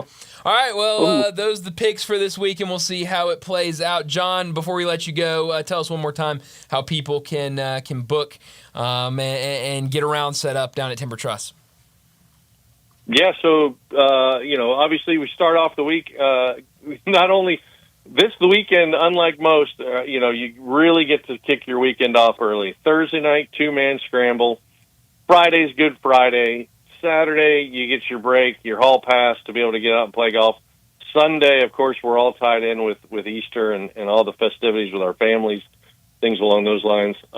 Tomorrow night, we've got a few spots left in the 2-man scramble. You can call us 662-895-3530 to sign up for that. You can book tee times online either through timbertrustgolf.com or call us 662-895-3530 to be able to book those tee times for the weekend. But weather's looking great. Should be an enjoyable weekend. We can kind of double dip both sides of the equation here with obviously Easter festivities with our families, but get out and play some golf as well. So should be a great weekend. We're looking forward to it. Absolutely. John, as always, thanks so much for joining us. Have a great weekend, and happy Easter to you and your family. Thanks, guys. Appreciate it. We'll look forward to talking to you all next week. Happy Easter. Thanks, John. John Goen joining us from Timber Trust. Every week, talk some golf and also make some picks. We'll see how it plays out this weekend for the RBC Heritage. We need to get to another break. When we come back, we're going to talk some baseball. Before we do that, let me remind you about the commissary, getting closer to the dinner hour. And when you're in Memphis, you think of the BBQ, and you can get the world-famous Memphis-style barbecue any night at the commissary. With locations in Germantown and Collierville, stop in for lunch, dinner, or get it to go. Start your meal with an appetizer like the cheese plate, chicken wings, or my favorite, the barbecue nachos. For more than 40 years, the commissary has been a staple in this area, and a big reason is because of the quality of food they serve. My go-to, it's got to be the ribs, but it's hard to resist the barbecue shoulder. Get it chopped or pulled, and get it by the plate or by the pound. Comes in handy with the sandwich packs. Feed the whole group with a 6-pack, 8-pack, even a 12-pack. And don't forget about the dessert like the delicious banana pudding, brownie, or the lemon icebox pie. Check out the entire menu and catering options at commissarybbq.com. Whether it's a watch party, maybe for all the basketball that's coming up in the NBA, maybe it's an office party. Let the commissary cater your next event. Give them a call, 901-754-5540. Make any event perfect. But stop in today at either location. In Germantown, open daily till 8 p.m. and in Collierville, open till 9 p.m. for that world-famous Memphis-style barbecue at the commissary. Let's get to another break, and when we come back, a lot of day baseball action taking place this afternoon. We'll talk all about it next on Sports Time.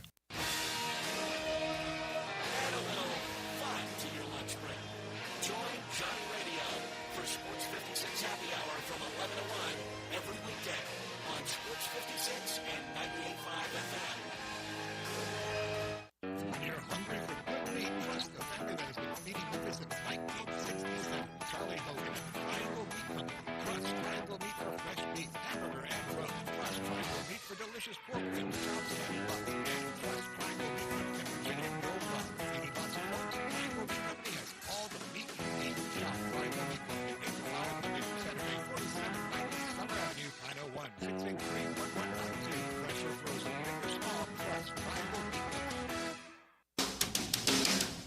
Spring is in the air, and that means it's time to get your Choate's AC tune-up. Choate's has proudly served the Mid-South for 67 years, and to celebrate, we're offering our AC tune-up for just $67 per unit. Make sure your system is running efficiently before the summer heat arrives. But hurry, this special offer won't last long. And if you're thinking about upgrading your system, now's the time. Install a new Carrier HVAC system and choose your deal. Up to $2,100 in instant cool cash rebates, 60 months no interest financing, or free air duct cleaning with install. It's time to spring clean with Choate's and enjoy cleaner air, better comfort, and big savings. Call 347-8086 or visit ChoatesHVAC.com to schedule your service today. Turn to the experts with Choate's and let our family serve your family.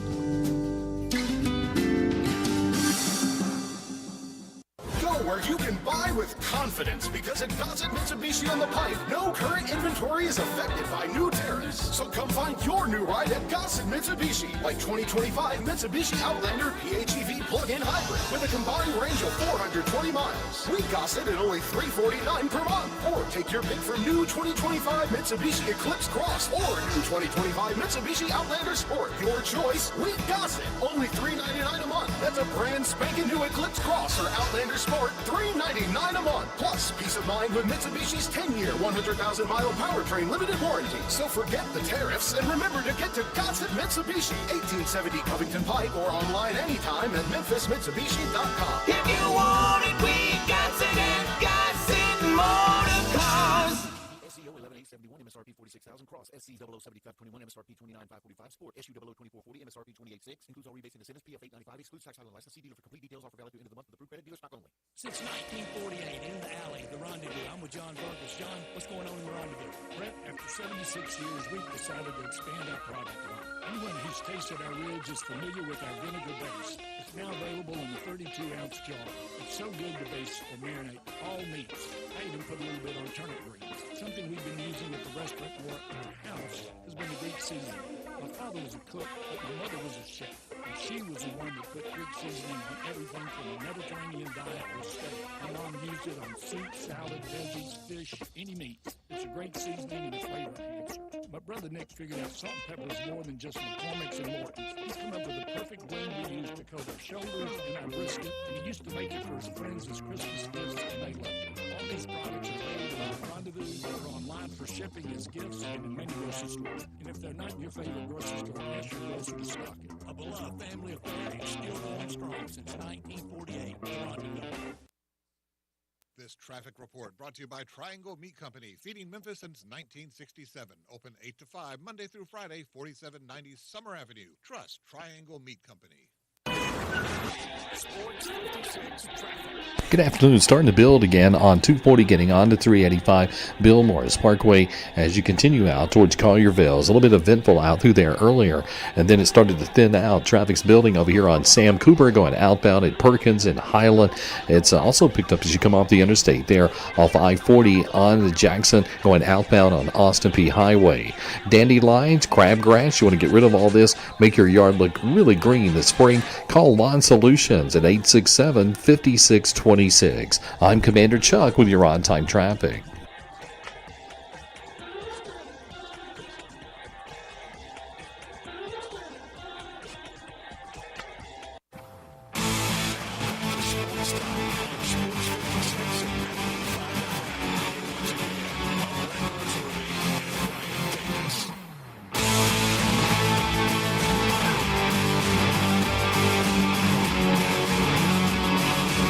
Well, it's been a busy day in Major League Baseball, a lot of afternoon games. I kind of like how it is set up today. It's almost kind of split where it feels like you've got, earlier today you have 5 or 6 games, and then later tonight you've got the rest of the games. Kind of a good mixture where it's not everything during the day in the afternoon or everything at night. Feels like a good mixture today, but the Cardinals, the big winners today over the Houston Astros, a game where it was a pitcher's duel through the first 5 or 6 innings, 1-0, but then the bats came alive for the Cardinals. They go on to win 4-1. Look, this offense, they were talking about it today on the broadcast, and I don't remember exactly what it was, but it was something like 3-run homers. Last year, the Cardinals only hit 10 all season, and this year they have like 6 already. That is correct. And so this offense is looking a lot better for the Cardinals this year. I heard the very same dialogue and was shocked at last year's number and shocked at already this year's number. And they talked about the great Earl Weaver lived for the 3-run homer, and that's in that discussion they referenced him.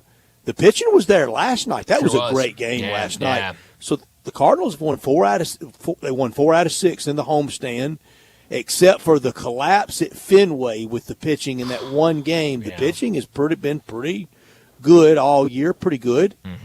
Relief pitching sometimes gets a little bit dicey, but all in all, 9 up, 9 down. Hey, okay, I'll take it. April 16th. I don't mind where they are now. The Cubs are clearly better. Oh yeah, and they're in a great game right now with San Diego. Sure. And that this game today and last night played like playoff games. Yeah, no, these are 2 really good teams going at it right now. I mean, the Padres, what they've been doing, especially at home, to start the year. I mean, only 4 losses overall, but have been fantastic at home. And yeah, Cubs, we knew coming into it that everyone was saying they were going to be a good team, what they had put together. But then, they go out to Japan against those 2 games against the Dodgers. Dodgers win both of them. And so, you're kind of going, okay, well, what is this team really going to look like?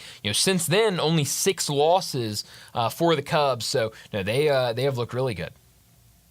One loss at home for the Padres. That was last night. The Cubs getting it in 2-1 style, 2-1 the other way so far today for the Padres. 14-4 against the 12-8 Cubs. I like today's schedule too. We have a little bit of a break till about 5:35, 5:40. A lot of first pitch in those times. Then a couple at 6 and one late night game. We'll be watching basketball mostly tonight as Rockies and Dodgers shouldn't be much.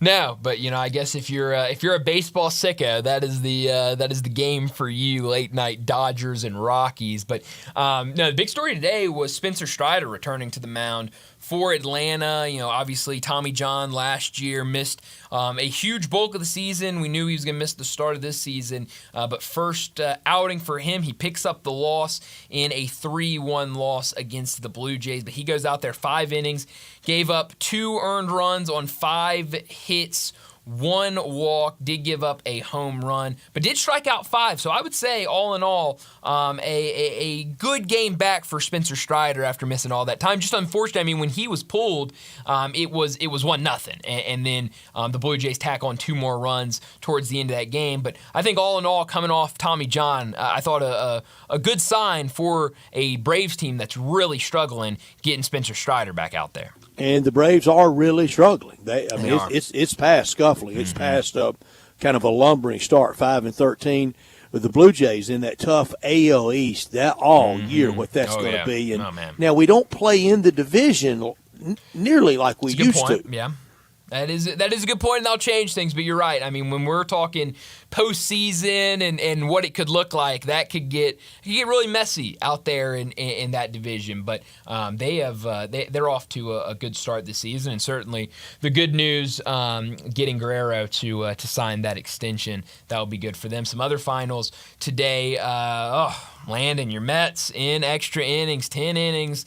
They go down 4-3 on the road against the Twins. Is Soto scuffling? Ooh. I'll let you answer that, Landon. He's I don't know, considering the fact that just a couple games ago he hit his first homer in the regular season, or I guess, spring practice, preseason. Y'all don't call it preseason. Spring training. That. Considering that he hasn't hit a homer since then in recent games, it's not that he's been playing bad. But is he missing Aaron Judge in the lineup around him. Could be. Yeah. I mean, who wouldn't miss Aaron Judge in a lineup like that? But I think overall, I mean, the Mets are still doing pretty good. I mean, Pete Alonso's playing the best baseball he's played.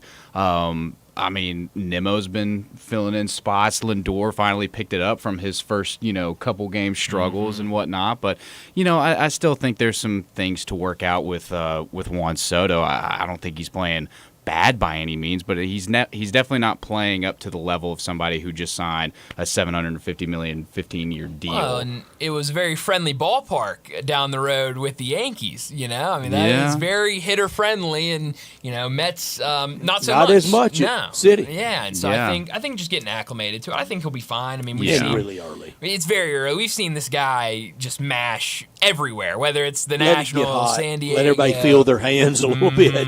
I mean, like you've said, Brett, there's still a lot of ball left. Oh man, we'll be always saying that. is. We'll be saying that all season. There's always long. going to be a lot of ball left, but also considering this is the Mets up until today were the only team in the league to not lose back-to-back games, and now this is the first time they've lost back-to-back games. So how about that? I didn't realize that. Here we are. I saw Great note. I saw something the other day, and I wish I had saved it. I might have, but I don't know if I'll be able to find it.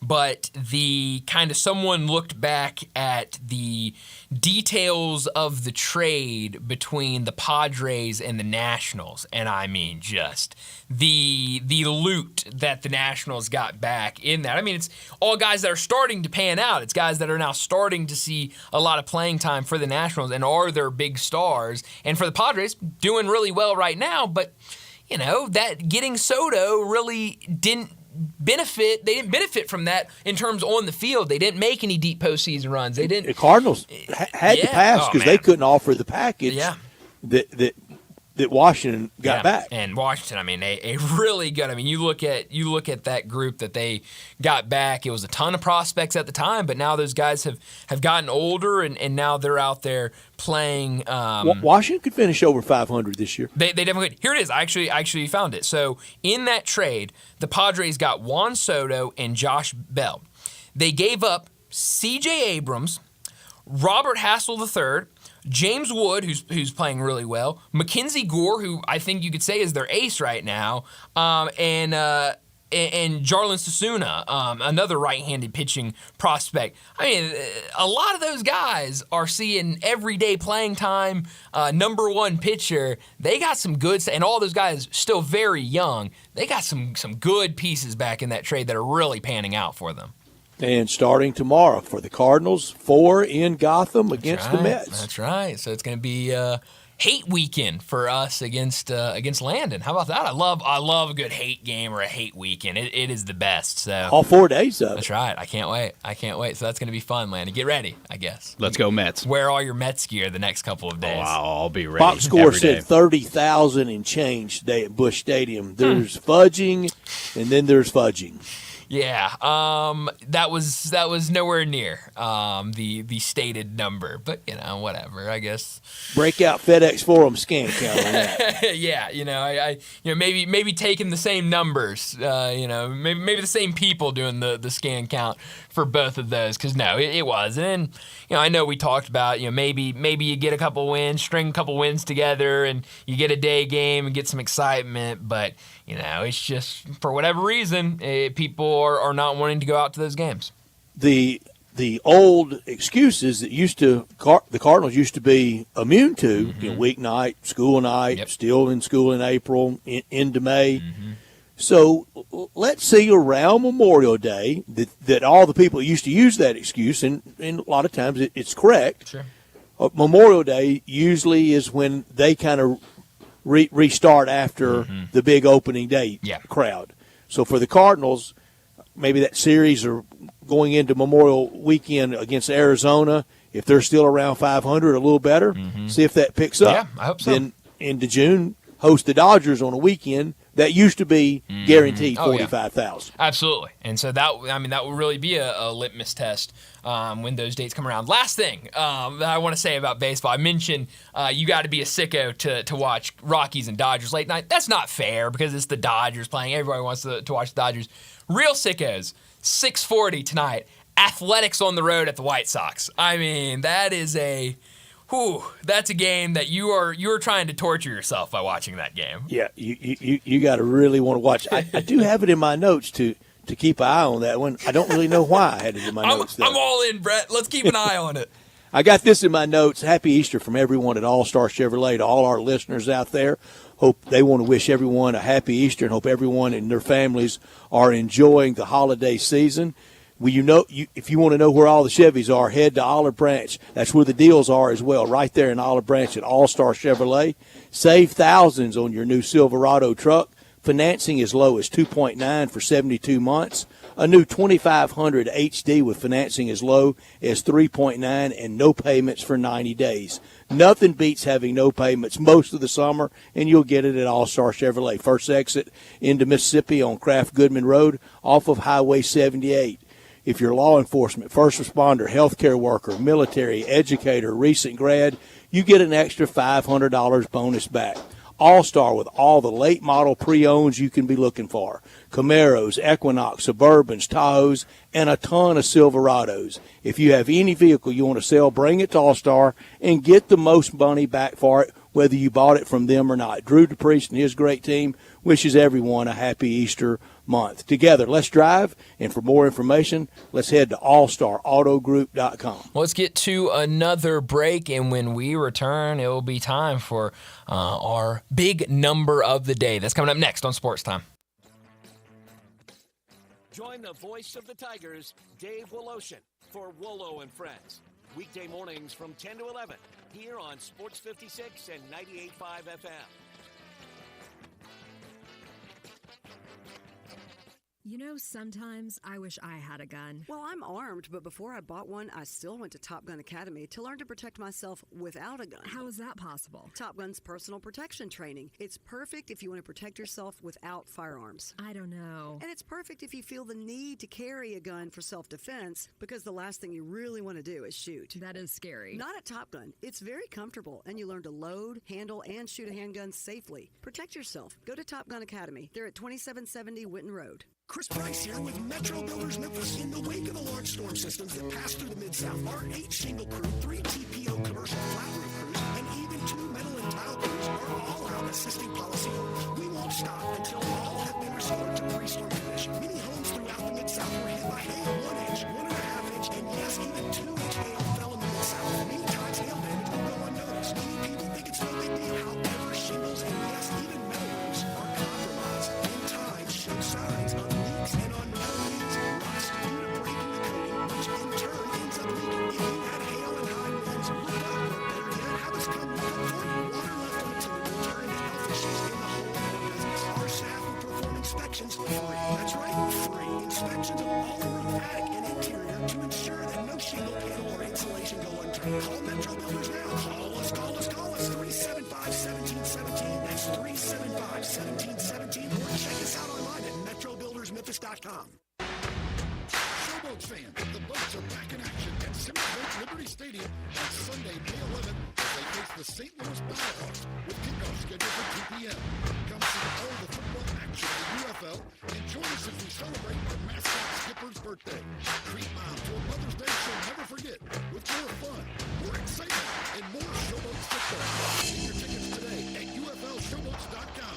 That's UFLShowboats.com. Go Boats! I'm Gary York. I'm the service director of Lexus in Memphis. Our service department wants to be more than just a place where you get your oil changed. We do glass repair, windshield replacement, recalibration of your camera and sonar systems, even wheel repair, tire replacement, all the things you would expect from a luxury automotive dealer. Please check out our website. You can schedule your appointment, check out our specials, hours of operation, or if you'd like to do it in person, please reach out to one of our associates at 901-271-5199. It's time for the Ultimate Hot Wing Showdown at the World Championship Hot Wing Contest and Festival, Saturday, April 26th at the Memphis River Garden Park on Riverside Drive. See over 60 teams fighting for hot wing supremacy, along with live blues, soul, and rock and roll, all in support of the Ronald McDonald House. It's a sizzling day of fiery flavors, live music, and family fun, and you're invited. Get your tickets now at worldwingfest.com, sponsored by RS Financial Group, Bank 3, ATC Fitness, and Universal Access. This is your delicious chance to make a difference.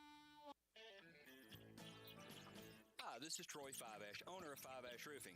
Did you know there are so many roofing companies in Memphis that I don't even know them all? So that begs the question, which one should you choose? So I thought I'd give you a little background about me. My grandfather was a World War II Marine. My father worked for the University of Memphis for nearly 30 years. My mother, a pianist at Raleigh Baptist Church. Seems like forever. I went to Brownsville Road, Craigmont, and Bartlett High School, class of 81. We support the local school systems, youth athletics, and believe in what St. Jude and Le Bonheur stand for. I'm a Tiger and Grizz fan. The point? Memphis is my home. Five Ash Roofing will be around if you ever have a problem with the service we provide. Five Ash Roofing, fair, honest, and ethical, with deep local ties in our community. 367-0050 or memphisroofer.com. Five Ash Roofing is what we do. We're here for you.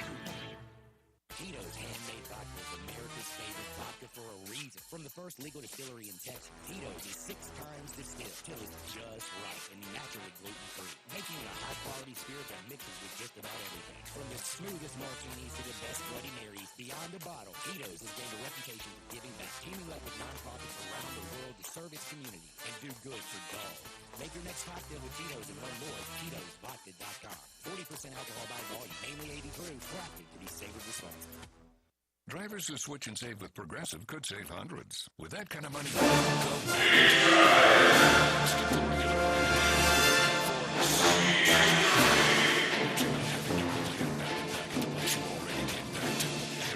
your shoes the whole time you're there.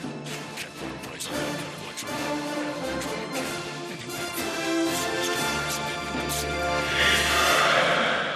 for speedy security. Progressive Casualty Insurance Company and affiliates not available in all states. Potential savings will vary.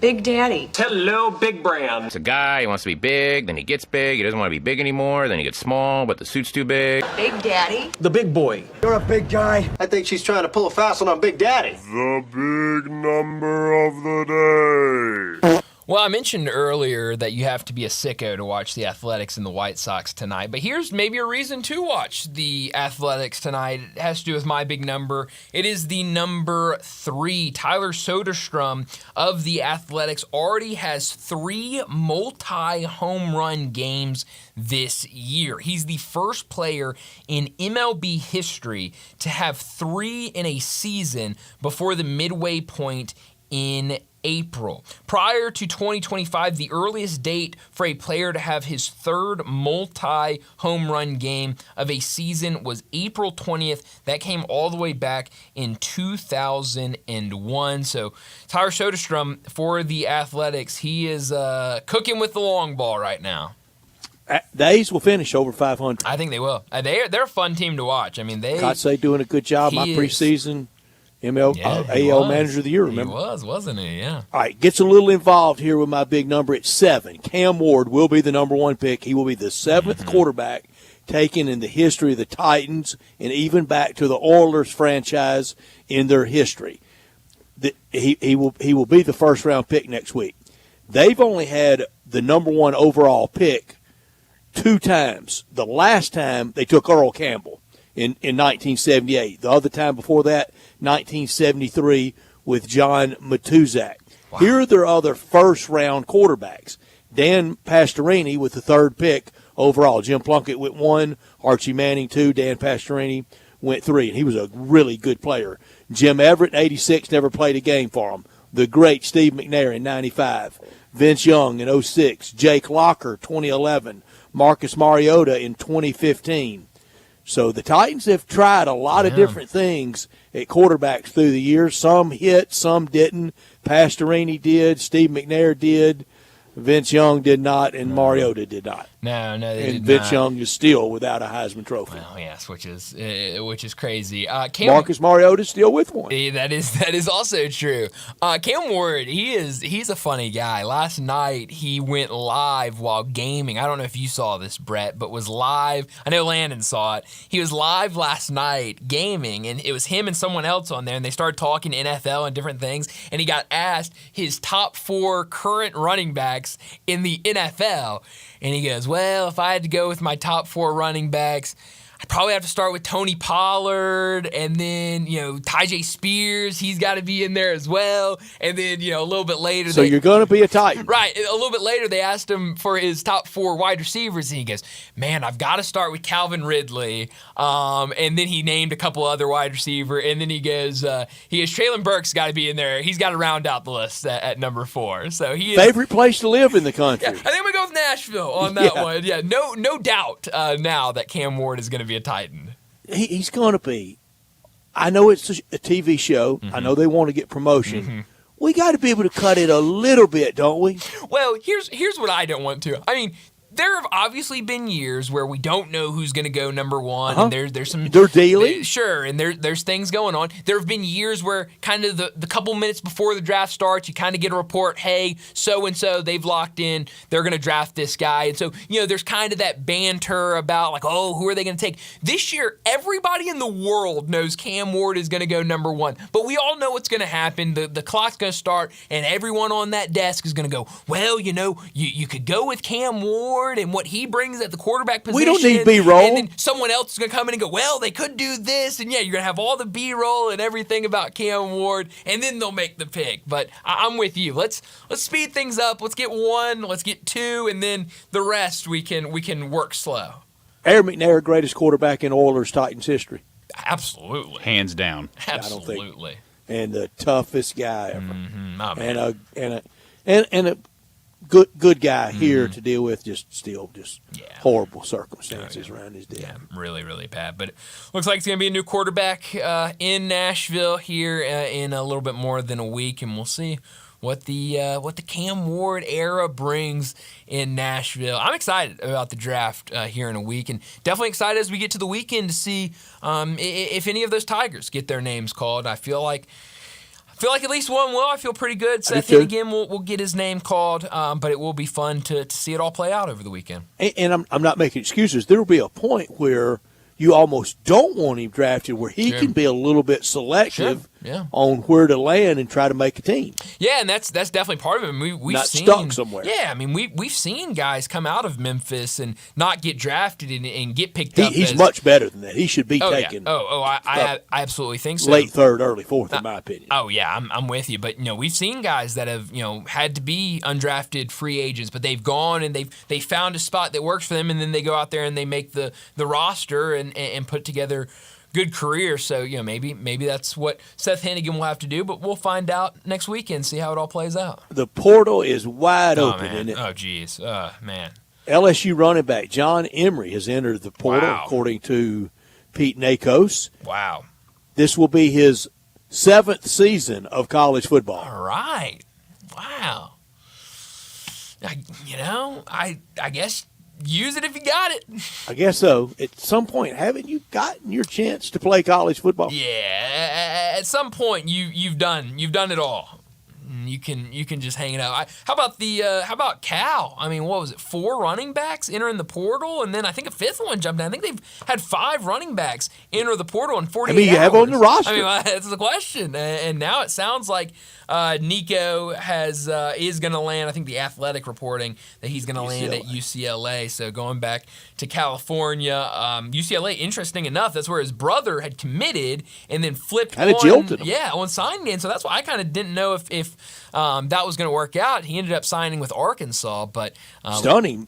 Madden and Nico's words really aren't that good. Yeah, who knew? Who would have thought we'd see something like this? But the portal is a wild place right now. But let's go ahead and wrap up our second hour. Get to another break. When we return, we're talking Grizzlies. We're talking the NBA. Rob Fisher, he joins us next.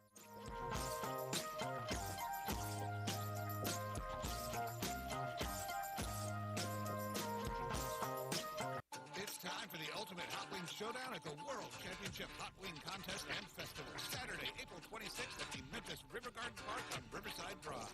See over 60 teams fighting for hot wing supremacy along with live blues, soul, and rock and roll. All in support of the Ronald McDonald House. It's a sizzling day of fiery flavors, live music, and family fun, and you're invited. Get your tickets now at worldwingfest.com. Sponsored by RS Financial Group, Bank 3, ATC Fitness, and Universal Access. This is your delicious chance to make a difference. Nestled in the heart of East Memphis, located corner of Park and Cherry, is a beautiful residential neighborhood. I'm here at Town Village Audubon Park interviewing a new resident, Carolyn. Share with us why you chose Town Village. Well, if your parents or special friends need to make that big move, let me share with you my experience. It was tough for me to leave home, but then I discovered Town Village. I would like to highly recommend Town Village to you and your loved ones. After looking at all the amenities and meeting all the people and staff, I was hooked. From restaurant, bistro, 3 meals per day, housekeeping, transportation, security, health care, physical therapy, exercise room, and even a heated pool and spa. Come see us and make your new home in Town Village. Visit us and call Daniel at Town Village Audubon Park at 901-374-7342. There's no place like home, Town Village. Febreze. As a rideshare driver, I love keeping my car smelling fresh and clean. So when I'm driving, I only trust Febreze car vent clips, featuring 3 distinct intensity settings. Because it's that little touch that sets me apart. I can turn the intensity down for subtle freshness, or I can turn it up for when I want lots of scent. So whether it's set to low, medium, or high, with Febreze car, I know my car's going to smell amazing. Which keeps my driver rating right where it belongs. Picking up. It's the Freedom of Choice pricing program, Ram Truck Month and Jeep celebration all in one at Gossett Chrysler Dodge Jeep Ram Fiat on the Pike. 2025 Compass Latitude 4x4, $49.69 off MSRP at $24,796 with Jeep Select Terrain System. Go from snow, sand, and mud. 2024 Dodge Hornet RT all-wheel drive, $12,673 off, or $397 a month with a turbocharged 2.0-liter engine standard. One of the most powerful SUVs in its class, or 0% for 72 months is available. 2025 Ram 1500 Tradesman Crew Cab with best-in-class payload capacity, now $13,335 off MSRP, or 1.9 for 72 is available. So drive past the rest and come to the best. Gossett Chrysler Jeep Dodge Ram Fiat online at GossettMotorCars.net. If you want it, we got it at Gossett Motor Cars. 7704, MSRP 29765, Hornet R3 A08 452, MSRP 44620, Ram SN 673 402, MSRP 517, includes all rebates and incentives, PF 895, excludes tax title license, see dealer for complete details, offer valid to end of the month with approved credit, dealer stock only. This traffic report brought to you by Triangle Meat Company, feeding Memphis since 1967. Open 8 to 5, Monday through Friday, 4790 Summer Avenue. Trust Triangle Meat Company. Good afternoon. Building once again on 240 East from Mill Branch all the way out to 385 as you get on the Bill Morris Parkway headed out towards Collierville. It's on the increase once again. It's also picked up over here on 40 East at Sycamore View Road as you make that drive past Germantown. Parkway on 40 going east headed on out into Fayette County. Weimer's Jewelry wants you to know they are your diamond engagement ring headquarters this coming bridal season. Go by and see them this week and shop local where Weimer's Jewelry, 7525 Highway 64. I'm Commander Chuck with your on-time traffic. Sports 56, WHBQ Memphis, and W253DF Memphis with John Harden. Weekdays from 11 to 1. Now, back to Sports Time on Sports 56 and 98.5 FM. This hour brought to you by Jaguar Land Rover Once again. Say you stand by your man.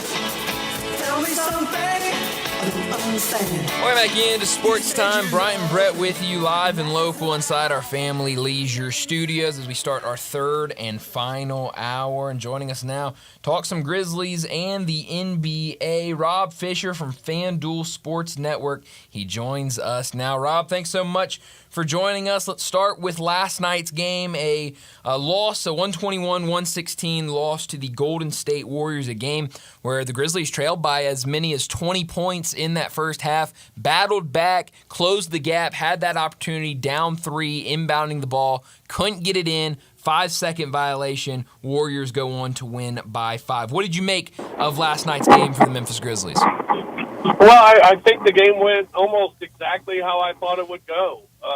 Golden State's going to get a lead on you at some point. Because of how capable they are of shooting the basketball, and they're going to get a lead, but they'll allow you to get back in a game, and the Grizzlies did that. I thought it would be a game that would come down to the fourth quarter, and my concern was how the Grizzlies would execute in the fourth quarter. And I thought they executed okay. It's just Golden State executed a little bit better. And the Grizzlies made too many fourth quarter mistakes, which has been a problem really since the All-Star break. 6 turnovers in the fourth quarter, leading to 9 points off turnovers in that quarter, including the 5-second violation. And let's remember on the 5-second violation, if the Grizzlies do get the ball inbounded, Golden State probably fouls. Mm-hmm. So you probably don't even get a chance to get a 3. The game just gets extended with free throws, and you go from there, and who knows what would happen. But a very crucial turnover in that situation as well, not being able to get the ball in. And, it just rears its ugly head again. Grizzlies making mistakes in the fourth quarter and failing to execute, and it cost them a game. Rob, you mentioned around the All-Star break. In real time, did you feel something different affecting this team, that some of that momentum included, with some really good wins, the Grizzlies couldn't beat a good team. That didn't start until after the break. Did you feel something happening to this team in real time? I think the way that I felt at the All-Star break was still didn't really know what this team could do. Because, you had different lineups. You had guys in and out of the lineup, especially Ja was in and out of the lineup. And because of that, and you still really didn't know if Vince was going to be able to come back and what he was going to do, and you're still kind of waiting on Gigi to do something. So you still kind of felt like, this team, you didn't know what their ceiling could be, but you knew they hadn't reached it yet. Well, then after the All-Star break, they never came close to reaching it. Mm-hmm. I felt like there was still a consistent effort, turnover problem. There were rebounding problems at certain points during the season as well. So there were still some things that you felt like you had to fix, but I didn't see it spiraling like it did by any stretch of the imagination. I just thought there were some things that this was a really good team, that they had a couple of things they could clean up, and you still thought that they could play better than they had been playing. But by no means did I think, it was a team that was spiraling downward. Mm-hmm. Since taking over, what have you made of Coach Isolo and what he's doing as the interim head coach? I don't know. It's such a small sample size. I think it's really hard to judge anything on what he's done. I think Zach Edey has flourished since he's taken over as the head coach. I think Ja Morant has flourished since he's taken over as the head coach.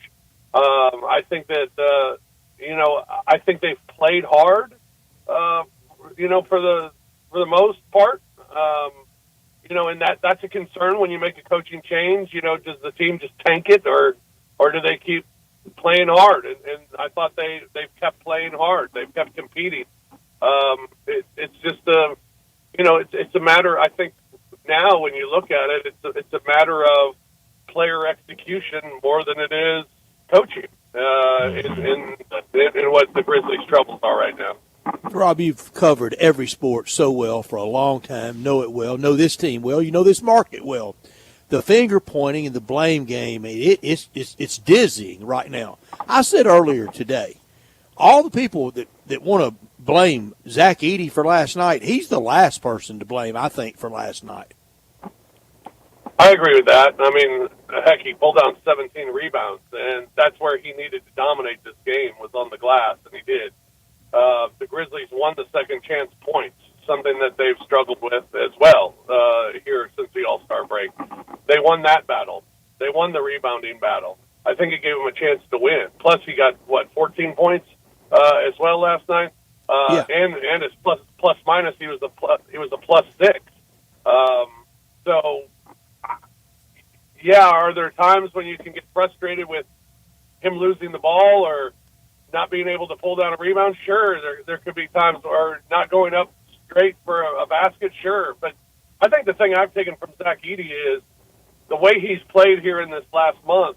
I'm excited about what Zach Edey can do in the future because I think he's only going to get better, and I think he's been really good. I think it's stupid to blame Zach Edey for the loss. I do too. He and one thing confirmed early this year. Anybody that was kind of having, a little PTSD about Hashim, he far from that. He is no stiff. No, not at all. And I think he's moving his feet better. He's his ability to score on rebounds, his ability to just go straight up and dunk. And now there are times when he doesn't, and that can be frustrating. But I mean, I think Zach's been. I think everything you've gotten in the last month is what you wanted to get from Zach.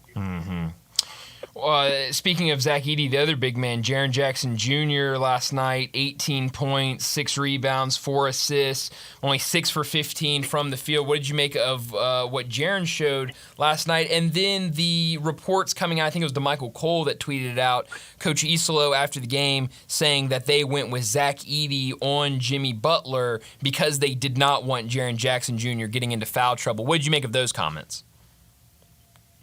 Well, I thought Jaren did a couple of things really well. I thought there were times early in the game that he didn't handle the double team very well.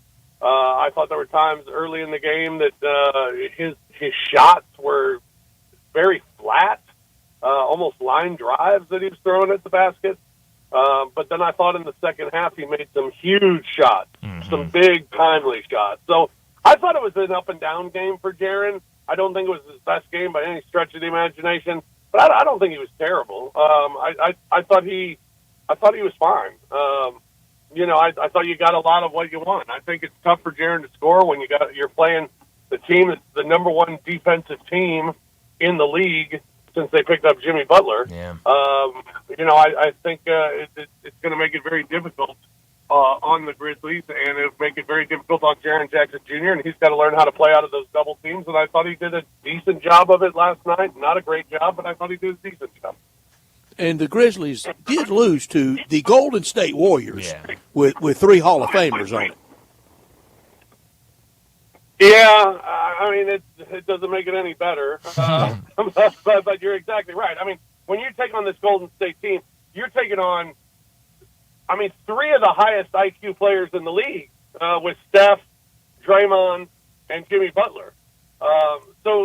That's again why when I was looking at the game and going into the game, I feared, what would happen down the stretch in a fourth quarter. And I think that's why I feared it, because they're going to make the plays. They're going to make the shots. I mean, the 2 Steph threes were just heartbreakers. Really, Grizzlies did a really good job on Steph Curry for most of the night. And then in the fourth quarter, he goes 3 for 4 on threes, and 2 of them were just deadly. So they're going to make the plays at the end of the game. And would you be able to make the plays at the end of the game? And the Grizzlies were not able to. Yeah. Rob, some talking about losing and keeping that draft pick. No, I want to win. I want to win Friday night for no other reason than this. That'd be out of 24 years in Memphis, that'd be 14 out of 24. I'm calling that 60%. I know it's about 583, but 60% of playoff years, a 48 win year, and in the playoffs, and then however it falls out against Oklahoma City, it falls out. We know the last time the Grizzlies went to Oklahoma City, what happened the next day, though. Yeah. Yeah, well, let's start with the last time they were in Oklahoma City. The Grizzlies played really well for 3 quarters. Then what happened? Couldn't execute in the fourth quarter and lost the game. It was the same theme of what has been happening, and it happened that night as well. And, yeah, we know what happened that next day. Got home from that 12-day trip, and the coaching change was made. So, that's something that Coach, I'm sure, is trying to correct. But how do you correct that other than being on the floor and making the right plays and being smarter with every possession and having a more sense of urgency and playing as if every single possession needs to be valued and playing with that sort of intensity, playoff intensity. You got to step your play up when it comes to playoff time. And I just don't think we did that. You're right. When you work for a team, everybody expects you to know. We're getting some reverb, Rob, on your Bluetooth, I think. Oh, hold on 1 second. There you go. I'm in my car. I'll move. Okay. There you go. No, we're still getting. I'm hearing me in stereo. Really? Yeah. Oh. Well, now I'm being blocked by somebody. Remember last time I picked up my daughter on the phone with you? Oh yeah, it didn't work out too well for you. You left her. I left her. Yeah. Well, Rob, when you look at the game that's tonight, who do you think the Grizzlies would rather play? Man, I don't know. I was thinking of that before you guys called because I knew you would ask, and I really don't know. I think initially I would say I'd prefer to stay away from Anthony Davis, because he's been a Grizz killer in the past. But man, Sacramento's got some guys that have been Grizz killers too, and Zach LaVine and DeMar DeRozan. I mean, a couple of guys. They just seem to have a better roster. So I don't know. I don't know which one I would pick at this point. Maybe Dallas. I don't know. I don't know. Who do you guys think? Who would you rather see? Dallas all the way. All the way? Yeah, Sacramento's got a lot of guys that can score. Yeah. I don't know. I don't like either of them. I'll be honest. Well, I think that's the problem right now. I don't know who you choose at this point. Anybody. No. But hopefully, hopefully it'll be.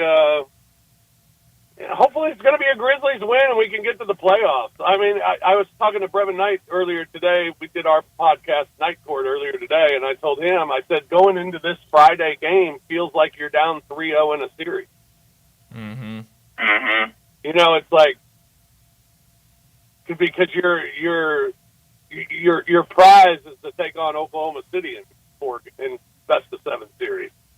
So it doesn't feel. I don't feel great about the game on Friday, and mainly because I don't know how the team's going to feel about the game on Friday. Do you?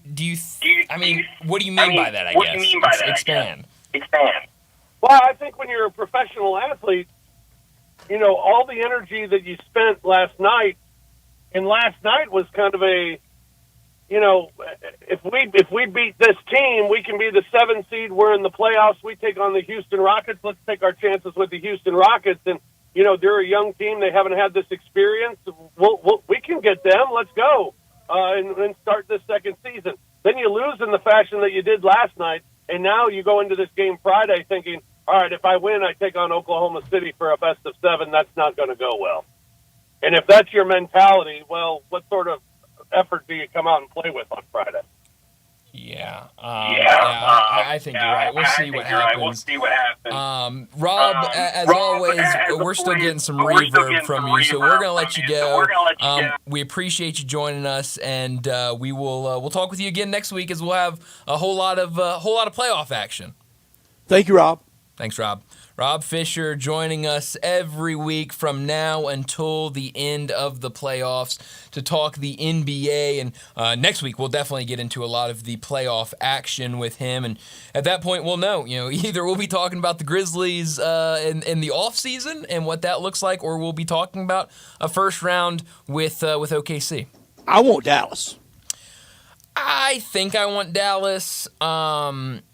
Certainly, you would have them beat in terms of guard play, but, AD, if he's healthy, he can do he's the best big man on the court no matter what, and I think that could give you trouble. And those other bigs they have, they're just so good in the front court. But certainly you would have the guard play advantage. I think with Sacramento, maybe less of a great front court, and maybe you could take advantage of that down low. I don't know. I think both teams are bad. I think you'd have a good chance beating either of them. Yeah, I do too. But we're getting a lot of response. If every friend I have was listening, Rob doesn't know why it was happening. We don't know why it was happening. We'll try to do better next time. Yeah, it happens. It's live radio. I don't know what was going on there, but I was hearing double of myself, and that's never. We appreciate Rob. It's never a good thing. Yeah, no, we definitely appreciate Rob and giving us some time. But why does this 48 win year? I can't say that today. Why does this 48-win year feel so blah? Because the team jumped off a cliff. I mean, it was going fine. Because it was going to be a 53-win year. Yeah, and obviously you can point back to some games early in the season, obviously those games against Brooklyn, but when you look up and, next thing you know, instead of battling for second place, you're battling for 8th place, and you fire your coach and you're in the play-in now. I mean, that is a complete nosedive, falling off the face of the earth, and that changes everything. If things had gone if you had the same season, 48 wins, and you had a lot of losses to start the year, long losing streak to start the year. The rally effect. But then, then everyone feels great going into now. But because of the way it happened, and we talked about it yesterday before, Golden State feels real good about where they're at right now. They were in the play-in just like the Grizzlies, and they feel a whole lot better going into last night's game because they were playing better at the end of the season than they were earlier. And the end defines you in sports. It does. It does. What the momentum you have going into postseason play at the end of the year, that's the definition of the entire year. It does, and I want Dallas because I think what I saw out of them on Sunday, I don't think they have much left. We all picked Sacramento tonight. Yeah. I think it'll be Sacramento, and they could be a problem, big problem. They could. I mean, they have some talented pieces, and obviously they went and made a lot of deals. Missed the playoffs. Oh, that would. Blame game's going to be something at 4-0-4-1 to Oklahoma City. Yep. It already is. The finger pointing, blame game, the recrimination. It's out there heavy. I'll again defend Zach Edey from last night. I don't think it was on him. I don't know. I don't think he was the issue, the biggest issue at all. I mean, I think there were a lot of issues in that game. And like you've said, and like we just got done hearing from Rob. I mean, you have a player that goes out there and gets 17 rebounds and 14 points.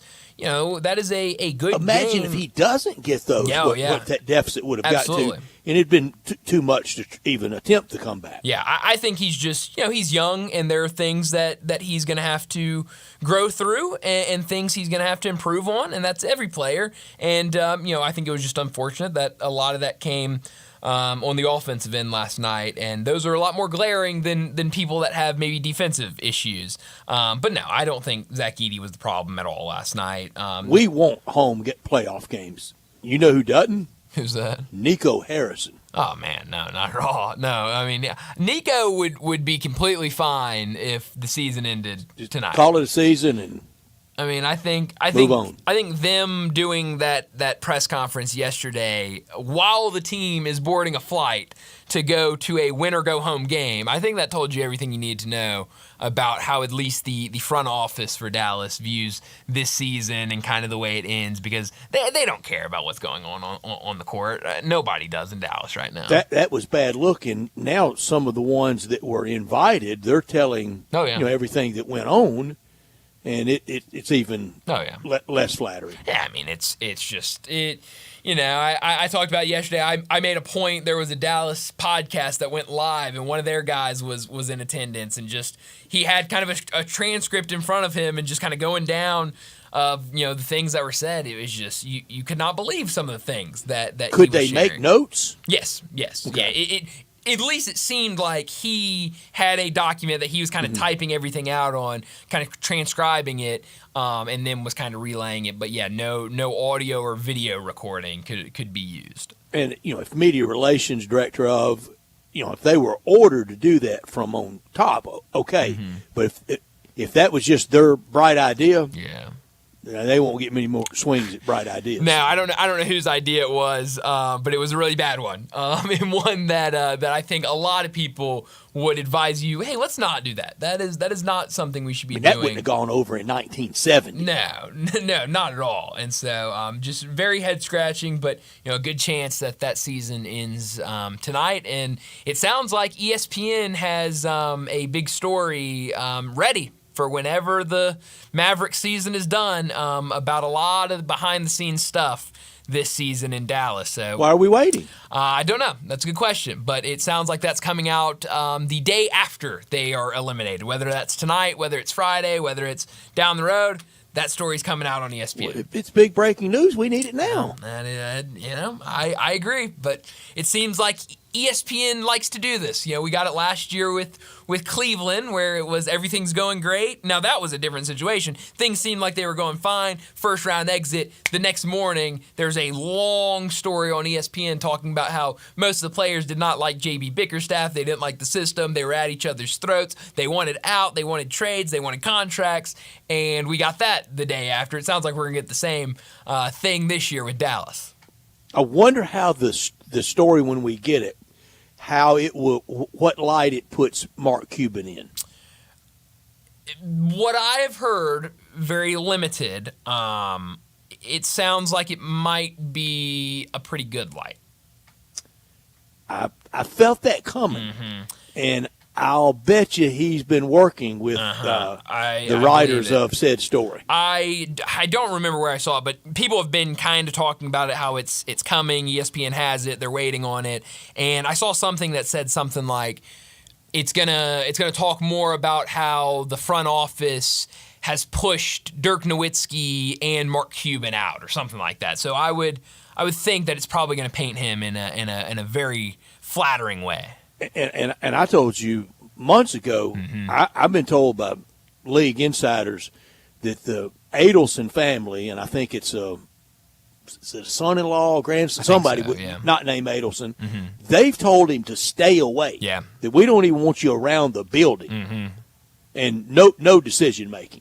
Yeah, and so, it sounds like he is out, and he's just the mascot. He might as well be Super Grizz. Yeah, so, I don't know what all will be in there, but it does sound like it is going to be a lot of ESPN stuff that we're going to get. Sounds like right when they are eliminated from the playoff, whether that's getting it tomorrow morning or whether that's whenever. I don't know that Mark Cuban should be in any way humiliated or they try to embed. He did deliver them a title. He was a revolutionary, ahead of his time owner for the rest of the league. The players around the league should all thank him for a lot of the creature comforts, and I'm not talking just the famous thread count towel story from way back. He was good for the league and competed in that rough and tumble market there. The team he shares a building with. That's hard to compete with the hockey team.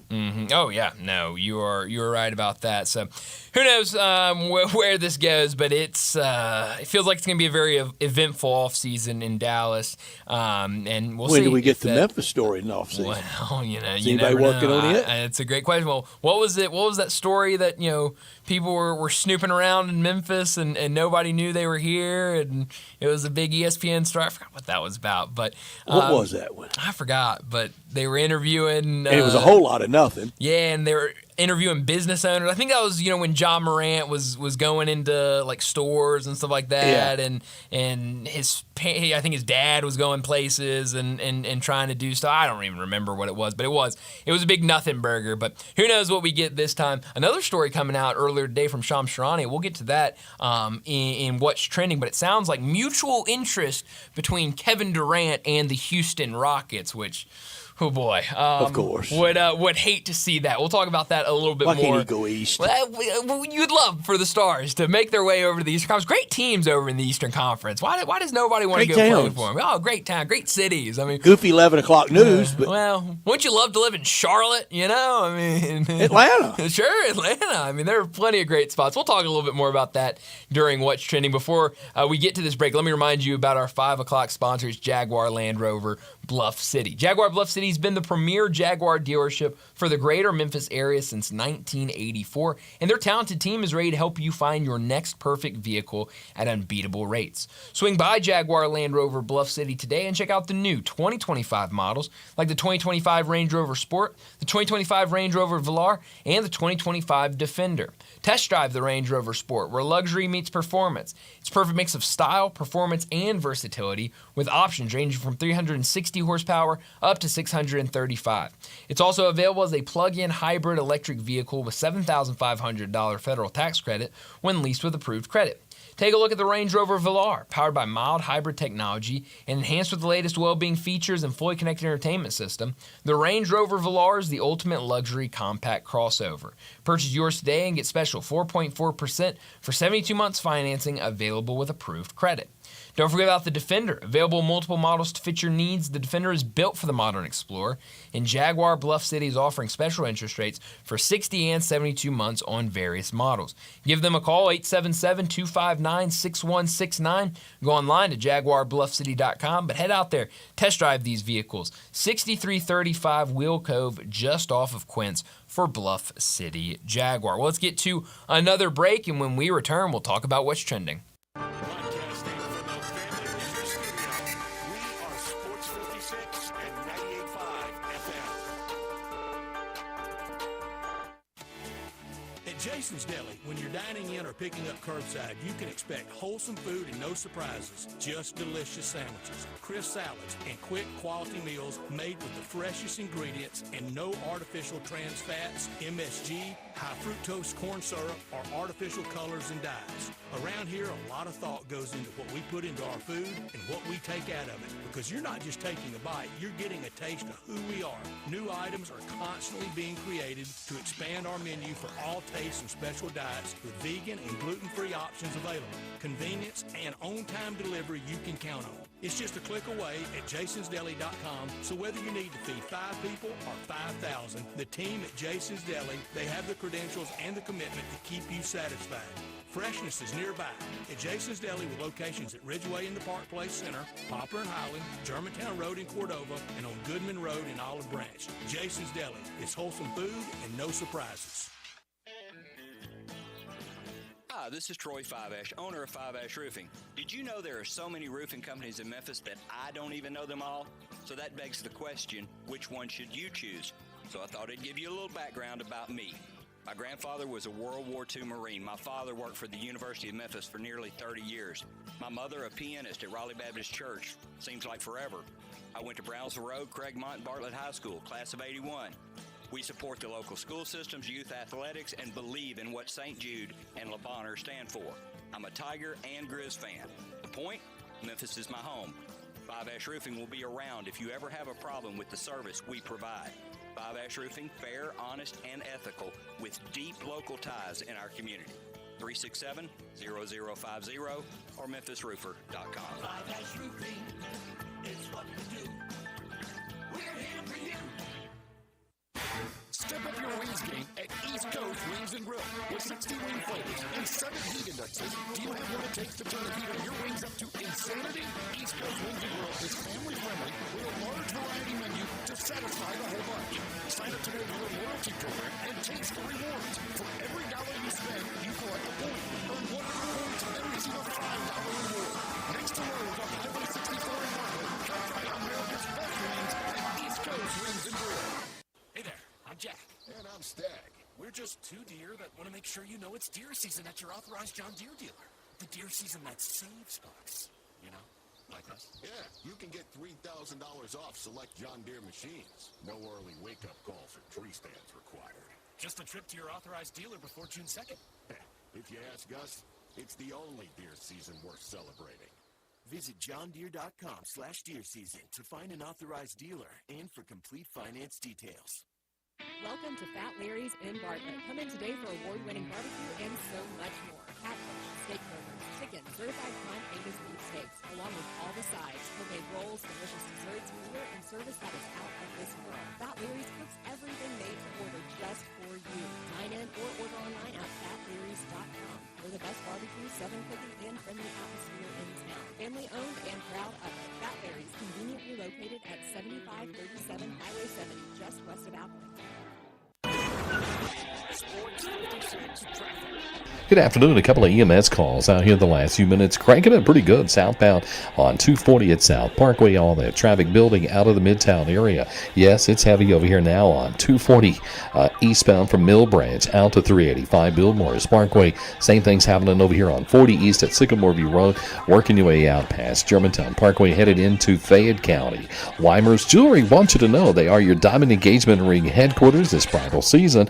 Go by and see them and shop local at Weimer's Jewelry out there off Highway 64. I'm Commander Chuck with your on-time traffic.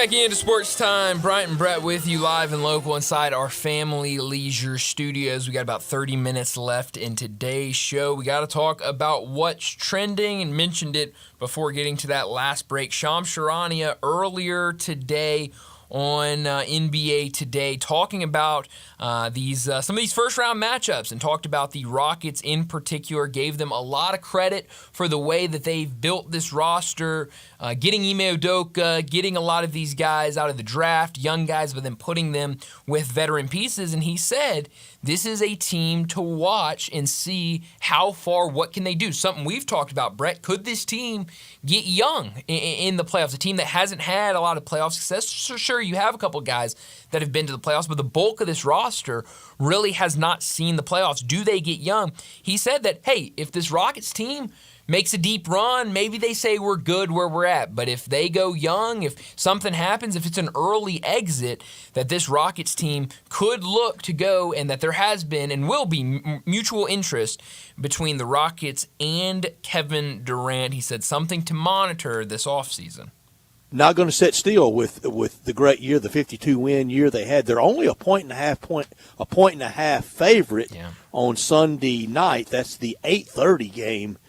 Sunday night in Houston, so 8:30 Central Time for the people in Houston to tip off against Golden State. That's for TNT, and that's for the big left coast audience. Oh, it absolutely is. And, I mean, you look at the series odds for this matchup, and the Warriors are a heavy favorite in this one. I'm trying to pull out the exact number for that series, but I saw it say right now, Golden State Warriors, just to win the series as the 7 seed over the 2 seed, minus 188, almost minus 200 as the 7 seed. That's a lot of the Golden State, that dynasty. That's why they wanted us. Yeah, that's exactly right. It's a lot of, You know what? The more I think about it, I don't think having everyone in Houston on our side was really a compliment. I think they wanted us for other reasons. Yeah, I didn't feel any love, did you? I don't feel it anymore. I felt it at the time. Don't feel it anymore, though. I don't know that I felt a lot at the time. I feel even less now. I didn't either. But that goes with it. But they didn't get their wish, and I wish they had been right, and the Grizzlies were playing in Houston at some time on Sunday. I don't think that would have been the 8:30 game if it had been the Grizzlies. No, it definitely. You're right. I mean, that is for those Warriors fans to have that prime time viewing window to watch their team. Yeah, that's not coincidental. We'll pick all those series on Friday. Yes, we will. So we'll have no picks tomorrow. How about that? A little day off from the picks. With all the picks going on. A little zany Friday picks. We got I love it. Winner of Heat Bulls against the Hawks on Friday. And we know Grizzlies Friday against Mavericks or Kings. Yeah, we'll have to. It's gonna get a little awkward with those picks because you're gonna have to pick. I mean, I think it's gonna be pretty easy. I don't see any of us trying to take the 8 seed over the number 1 seed, but you'll have those playing games Friday night, and then those series will start. So we'll have to pick whoever is the 8 against the imaginary 8 seed at the time against the number 1. I think those will be pretty easy picks for all of us. That's a little bit like Dayton, where we don't give you both. You got to declare. Right. We will give you both out of these I love 8s. it. Okay, yeah. You know what? I think that's fair. You know, instead of giving you both 11 seeds in Dayton, I think you can give me both 8 seeds against the 1, and I'll be all right. Brian, I really want to save most of this for when it's over for the Grizzlies. Sure. But I'm going to go ahead and do it right now. Okay. A hard one. Oh, geez. If the Grizzlies lost Friday night and did not make the playoffs, what was more disappointing? There's that word, disappointing. How the Tigers season ended or how the Grizzlies season ended? Oh man, that's not even a question. It would be the Grizzlies. I mean, it's not even easily. a question. No, it's not even close. I mean, I think it is in 4-0, 4-1 to Oklahoma City. Absolutely. I mean, when you look at those two teams, you had the Tigers, who we were pleasantly surprised. We absolutely were, and they get the 5 seed. And look, at the end of the day, a 5 seed always loses to a 12 seed. Not trying to make excuses, not trying to do any of that, but it happens, you know. But you were a 5 seed. Fairly frequent. I mean, it's so much so that people say you have to pick a 12 over a 5 when you're picking your bracket. I don't want to use that as an excuse, but you got the 5 seed. Not a lot of people, going into it, we were looking at all the bracketologists, bracket matrix with the, hundreds of brackets they have. Nobody had Memphis as a 5 seed. They get the 5 seed, okay, a one-off, you lose. For the Grizzlies, all year long we've been talking about 3 seed. Okay, maybe you're not the 2 seed. Maybe you're not the 2 seed. Maybe you're the 3 seed. Maybe you fall to the 4 seed. And still home court advantage. Sure, exactly.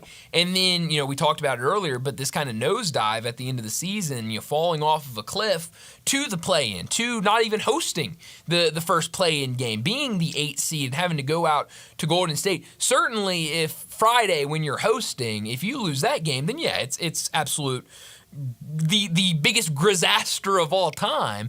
But I do also think, if you go in a 48-win season, we could end up with Eli Savoy having to issue the Grizaster warning for 1 and all to get low. It would be the all-time Grizaster. And you could maybe say the same either way, a loss on Friday or a sweep against OKC.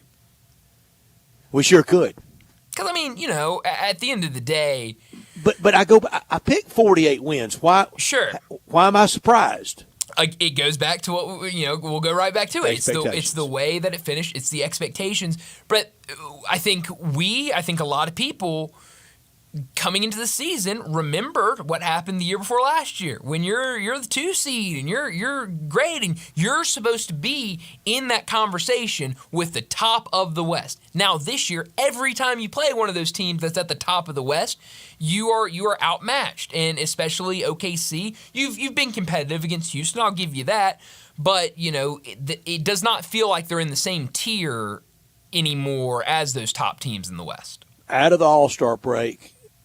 And a little bit going into it, but February 27th, that's where it started. Yep. Grizzlies were the 2 seed that Thursday. The Friday night, the 28th of February, was the game against the Knicks.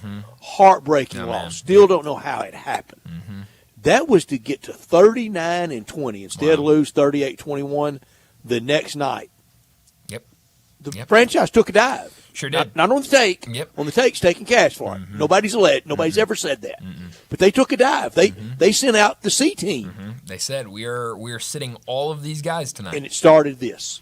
It absolutely did. And that week as a whole, that was the week where it felt like Grizzlies were never going to win another game. And, it was all these, last-second shots and makes by the other team. But, no, you're right. It started there, and they were never able to bounce back from that. And it kind of turned into a really, struggling, just trying to get to the end of the regular season. And then you had, opportunities there. The opportunities were there to save, hey, be the 7th seed. Hey, maybe even get the 6th seed. And they were not able to stack up and win those games against Minnesota or Denver at the end of the season. And so now we're in a situation where, the vibes are not good here right now.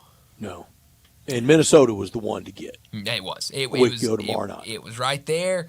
It felt like, them home, coming to Memphis, D&T. Everyone, outside of Jalen Wells, of course, but everyone healthy out there, ready to go, playing, and, just couldn't get it done. But, it's we talked about it earlier. It feels like we're already in off-season mode, the way kind of we're talking about it. But there are going to be a lot of questions that I think need answers this offseason from a lot of people. Back at 3:30, Brian Geltzeiler really – and I don't think Brian was doing it to be provocative. He sure didn't say it in a provocateur tone, but just talked about the assessment at the end of the year that it could include the ouster of Zach Kleiman. Yeah, and I thought that was huge. You're right. I mean, did not say it any type of way. Just put it out there as fact of he wasn't gunning for anybody's job. No, I mean, but just put it out there of there could be a lot of changes this offseason in Memphis, and that's a guy in Brian Geltzeiler who's very well connected in the NBA with how he covers the NBA. So, we'll see something happen this offseason. I don't know what it is. I don't know how big it will be, but something's going to happen this offseason. And I truly believe, and it was illustrative, that Rob said that last night really painfully played out like he expected. Mm-hmm. Yep. And, it was one of those things where it was kind of agonizing how it played out. You lead early. You come out hot, and then here comes Golden State. They get up by 20. You go, all right, cut the TVs. Let's go to bed. And then here come the Grizzlies, and they're right back in it. Fighting late, but still just. Did not have any answers. No, don't even get a shot up, and you have no answers for Steph Curry. You have no answers for Jimmy Butler. Throw it off somebody's face. Yeah, you don't even get the ball inbounded. That felt like the perfect way to end a play-in game that really reflected how this season has ended for the Grizzlies. And if Zach Kleiman goes, then there's no chance for Tommy Isolo to be head coach next year. No, that was a hand-selected guy. Full fresh start. It definitely would be. It would be a lot of news. So we'll see how it plays out. Obviously, still another game to play, and we'll find out who they'll play later tonight, 9 o'clock on ESPN. It will be Dallas on the road against Sacramento. Right now, Sacramento, a 5.5-point favorite, so it definitely looks like at least Vegas thinks the Grizzlies will play the Kings. Let's go ahead and get to our final break, and when we return, we'll wrap up today's show with Crunch Time.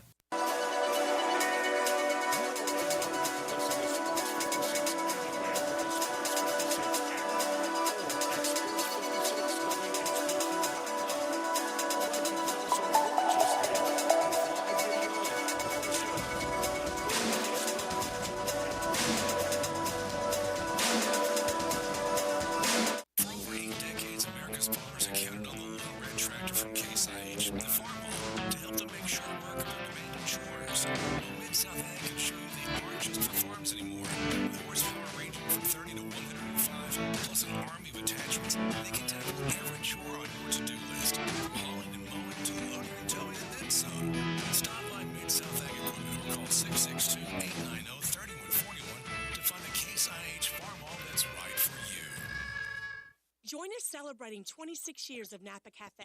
Hi, I'm Glenda Hastings, owner of Napa Cafe, and I'm inviting you over for dinner. Treat yourself tonight with a delightful dinner of scrumptious combinations, fresh salads, homemade soups, or maybe start with an appetizer, like our baked Dungeness crab dip with manchego cheese, lemon, garlic, and French baguette toast. Drift into one of our fresh seafood dishes, like the caramelized sea scallops with curry beurre blanc, black forbidden rice, and Thai mango salad. Or our ancho honey glazed salmon with creamy black bean puree, avocado pico de gallo, and jalapeno crema. Maybe you're looking for something cozy and comforting, like our Duroc pork chop with apple brandy demi-glaze and blue cheese bacon mashed potatoes. We have something for everyone. Napa Cafe, open Wednesday through Saturday for dinner starting at 5 o'clock. For reservations, visit our website at napacafe.com. Come join us as we celebrate 26 years of Napa Cafe I'd sure love to see you. Chris Price here with Metro Builders Memphis. In the wake of the large storm systems that passed through the Mid-South, our 8 shingle crew, 3 TPO commercial flat roof crews, and even 2 metal and tile crews are all out assisting policyholders. We won't stop until all have been restored to pre-storm condition. Many homes throughout the Mid-South were hit by hail, 1 inch, 1.5 inch, and yes, even 2-inch hail fell in the Mid-South. Many times hail damage will go unnoticed. Many people think it's no big deal. However, shingles and yes, even metal roofs are compromised. In time, show signs of leaks and on metal means rust due to breaking the coating, which in turn ends up leaking. If you had hail and high winds, look up, or better yet, have us come look up for you. Water left unattended will turn into health issues in the home or business. Our staff will perform inspections free. That's right, free. Inspections of all the roof, attic, and interior to ensure that no shingle panel or insulation go unturned. Call Metro Builders now. Call us. 375-1717. That's 375-1717. Or check us out online at metrobuildersmemphis.com. It's the Freedom of Choice pricing program, Ram Truck Month and Jeep Celebration all in one at Gunnison Chrysler Dodge Jeep Ram out on the Pike. 2025 Compass Latitude 4x4, $49.69 off MSRP at $24,796 with Jeep Select Terrain System. Go from snow, sand, and mud. 2024 Dodge Hornet RT all-wheel drive, $12,673 off, or $397 a month with a turbocharged 2.0-liter engine standard. One of the most powerful SUVs in its class. Or 0% for 72 months is available. 2025 Ram 1500 Tradesman Crew Cab with best-in-class payload capacity, now $13,335 off MSRP. Or 1.9 for 72 is available. So drive past the rest and come to the best. Gossett Chrysler Jeep Dodge Ram Fiat online at GossettMotorCars.net. If you want it, we got it at Gossett Motor Cars. 6704 MSRP 29765 Hornet R3A08 452 MSRP 44620 Ram SN673 402 MSRP 517 includes all rebates and incentives PF 895 excludes tax title license. See dealer for complete details. Offer valid to end of the month with approved credit dealer stock only. Do you know one of the best things you can do for your employees or family's health? Provide Arctic Clear bottled water. Arctic Clear bottled water is your locally owned and operated bottled water provider. Arctic Clear is 100% natural spring water with free delivery instead of dependable service and no long-term contracts. An easy choice. Call Jeff Metis today, 901-382-2363, or visit arctic-clear.com. Arctic Clear bottled water. Call now 382-2363. That's 382-2363. Drivers who switch and save with Progressive could save hundreds. With that kind of money,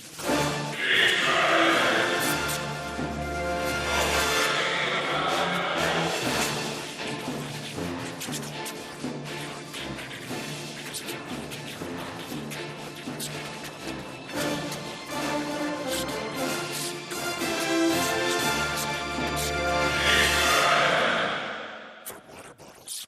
Progressive Casualty Insurance Company and affiliates not available in all states. Potential savings will vary. Is your wife asking you to stop eating junk food? You have it covered at Humdinger. It's quick, it's healthy, and most important, it tastes amazing. Many choices from salmon salad to rainbow trout and grilled asparagus. Come visit us for lunch at Humdinger, 6300 Poplar Avenue. So good, Coach Penny eats with us weekly. Don't forget, Humdinger's offers full-service catering for weddings, social events, or your corporate lunches. You can call 901-260-8292 to find out more.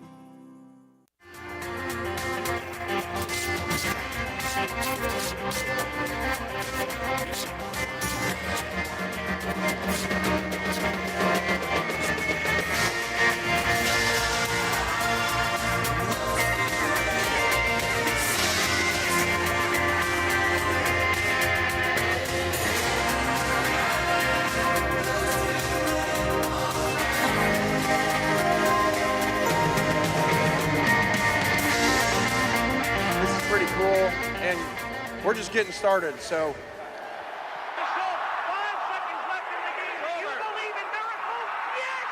Spanning the globe. Go crazy, folks!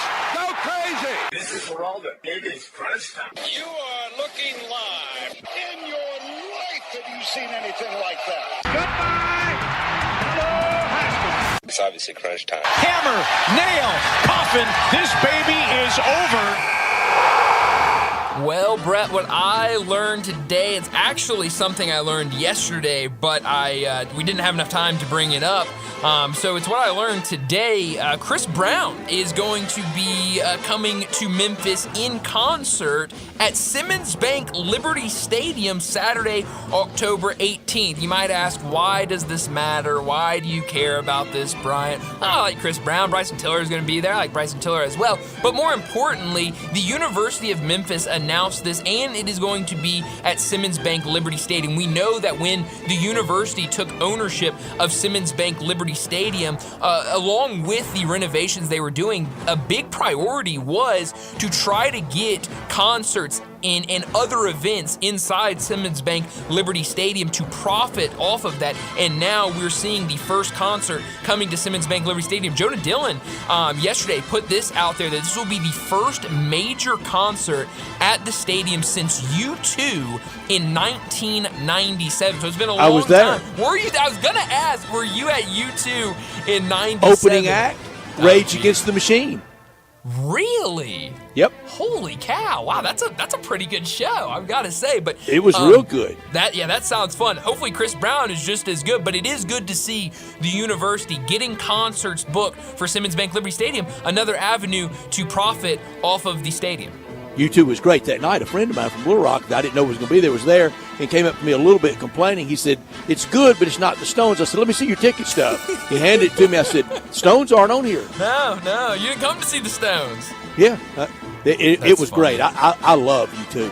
What I learned today, a little bit of a different pace on tour this week at the RBC Heritage at Hilton Head, legendary tour stop. One of only 5 tournaments on tour that's invitationals. No cut on this stop. Started in 1969. Think about that. The Memphis tour stop started in 1958. Let's appreciate what we have in the FedEx St. Jude Championship. Yeah, no, absolutely. This is a good event this weekend. This is I like this event a lot at RBC. So it will be fun to keep an eye on that over the weekend. What I could have done without, obviously, the Nico story, it keeps evolving and more information comes out. We now know he is allegedly committed to UCLA. He'll be a Bruin next year. But I saw this. Michael Bratton, SEC Mike, on Twitter. He just posted a podcast, that SEC podcast. John Reed from Knoxville joined the show, and this is what he said about Nico. I was told Nico would come to an event, an NIL event.